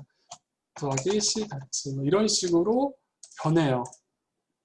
그런데 H가 0으로 간다면서요. 뒷부분이 다 사라져요. 그래서 이게 뭘로 변하냐면 A, X의 B-1승으로 변해요. 즉 이렇게 생긴 애들은 미분을 하면 어떻게 이 기울기를 구하면 얘가 어떻게 변하냐면 이렇게 기울기를 구하면 A, X의 B-1승으로 변해요. 이렇게. 자, 그러면 우리가 어차피 다 쓰는 건 이런 형태를 쓴단 말이에요. 그럼 이게 기울기예요. 그런데 우리가 저 극값, 예를 들어서 어떤 함수가 참 쉽지 않죠. 어떤 함수가 있는데 최소값을 알고 싶거나 어떤 함수의 극값을 알고 싶어요. 2차 함수 같은 게 이렇게 생긴 애들은 이 값만 알면 되거든요. 그럼 이 값은 어떻게 하냐면 얘의 미분을 구해서 그것이 0. 그러네요. B네요. 저 B 앞에 나오죠. 이 B 앞으로 나와야죠. 지금은 일단 넘어갑시다. 틀렸어요. 이거 B 앞, 이거 틀렸어요. 여기 이게 B 이게 있어요. 계산해 보면 B가 나오는데 지금 제가 지금 공식 정확히 기억이 안 나가지고 이러고 있는데 여기 B 앞에 붙어야 될 거예요. 어쨌든 이렇게 이제 된단 말이에요. 미분하면 이렇게 되는데 요 극값이 0이 나온 것을 알려면 그곳이 0을 만들어주는 x값을 찾으면 그때 x값이 이 함수의 극값을 알려줘요. 근데 우리가 지금 앞에서 한 것 중에서 예를 들어서 이런 거 있잖아요. 얘 그러니까 여러분이 또 제가 지금 정말 대충 설명했으니까 여러분들이 미분 잘 모른다? 그러면은 따로 공부하셔야 돼요. 자, 이 얘의 극값을 알고 싶다. 지금 얘의 극값을 알고 싶다. 그럼 얘를 미분하는 거죠. 뭘로요? QA에 따라서. 얘를 잘 보시면 얘가 어떻게 생겼냐면 마이너스 QA의 제곱 마이너스 QBQA 그리고 더하기 90 마이너스 QA 이렇게 생겼단 말이에요. 그럼 얘가 어떤 형태랑 똑같냐면 이 형태랑 똑같아요. 그래서 얘를 미분을 하면 앞에 거 나오고 마이너스 2QA 그리고 QB 플러스 90이 되는 거죠. 그게 여기서 만든 거죠. 이거 다시 정리하면 이게 되고요. 제가 지금 정말 압축해서 정말 짧게 설명드리고 구멍이 많이 나 있어요. 위키를 보시던 아니면 간단한 미적 분석을 보시던 기본적인 미적분의 개념을 이해하시고 이 정도는 당연히 풀 수 있어야 되겠죠. 그렇게 해서 기본적인 것만 설명을 드렸으니까 여기 지금 인수분해 공식이 정확히 지금 붙겠죠. 제가 지금 틀렸겠죠. 네, 어쨌든 그렇게 해서 찾으면 이런 공식들로 정리된 게 있다. 그래서 함수의 이걸 미분이라고 부르는데 이렇게 도함수 이렇게 기울기를 구하는 것을 미분이라고 해요. 미분한다고 해요. 그래서 기울기를 구하는 것들은 몇 가지 공식으로 정리가 돼 있어요. 그래서 나중에 그런 것들을 가지고 쭉 좀 익숙해지시면 하실 수 있을 것이라고 봐요. 질문. 계속 말씀드리지만 제가 다 설명드리는 건 아니고 여러분들이 찾아보셔야 되는 부분들이 있는 거죠. 일단 다음 시간에도 간단하게만 한 30분 정도만 미분에 다시 또 설명드리고 그 다음에 다시 또 이거 반복하면서 할 거예요. 질문 있으시면 하시고 없으시면 오늘 여기서 일단 종료할게요. 질문 있으신가요? 지금 제가 미분하는 거는 아마 이해 잘 안 되실 거예요. 이해 안 되실 건데 그냥 녹화 뜬 거 다시 보세요. 다시 보시고 이게 틀렸어요. 조금 틀렸어요. 인수분해 공식 여기 뭐 B 붙어야 될 거예요. 틀렸는데 어쨌든 다시 보시고 그다음에 책도 읽어보시고 뭐 책 보면 너무 한두 것도 없으니까 뭐 위키 같은 거 찾아 미분 쳐보시면 위키에 잘 설명되어 있어요. 나무 위키 이런 데 보시면 잘 설명되어 있으니까 그거 보시고 또 이해하셔서 기본적인 공식들은 좀 익히신 다음에 그래서 이 개념 자체를 다시 이해를 하세요. 그래서야 여기를 할 수 있어요. 자, 특별한 질문이 더 없으시면 5를 세고 종료할게요. 5, 4, 3, 2, 1. 수고하셨어요. 종료할게요. 종료. 이쪽에서 종료.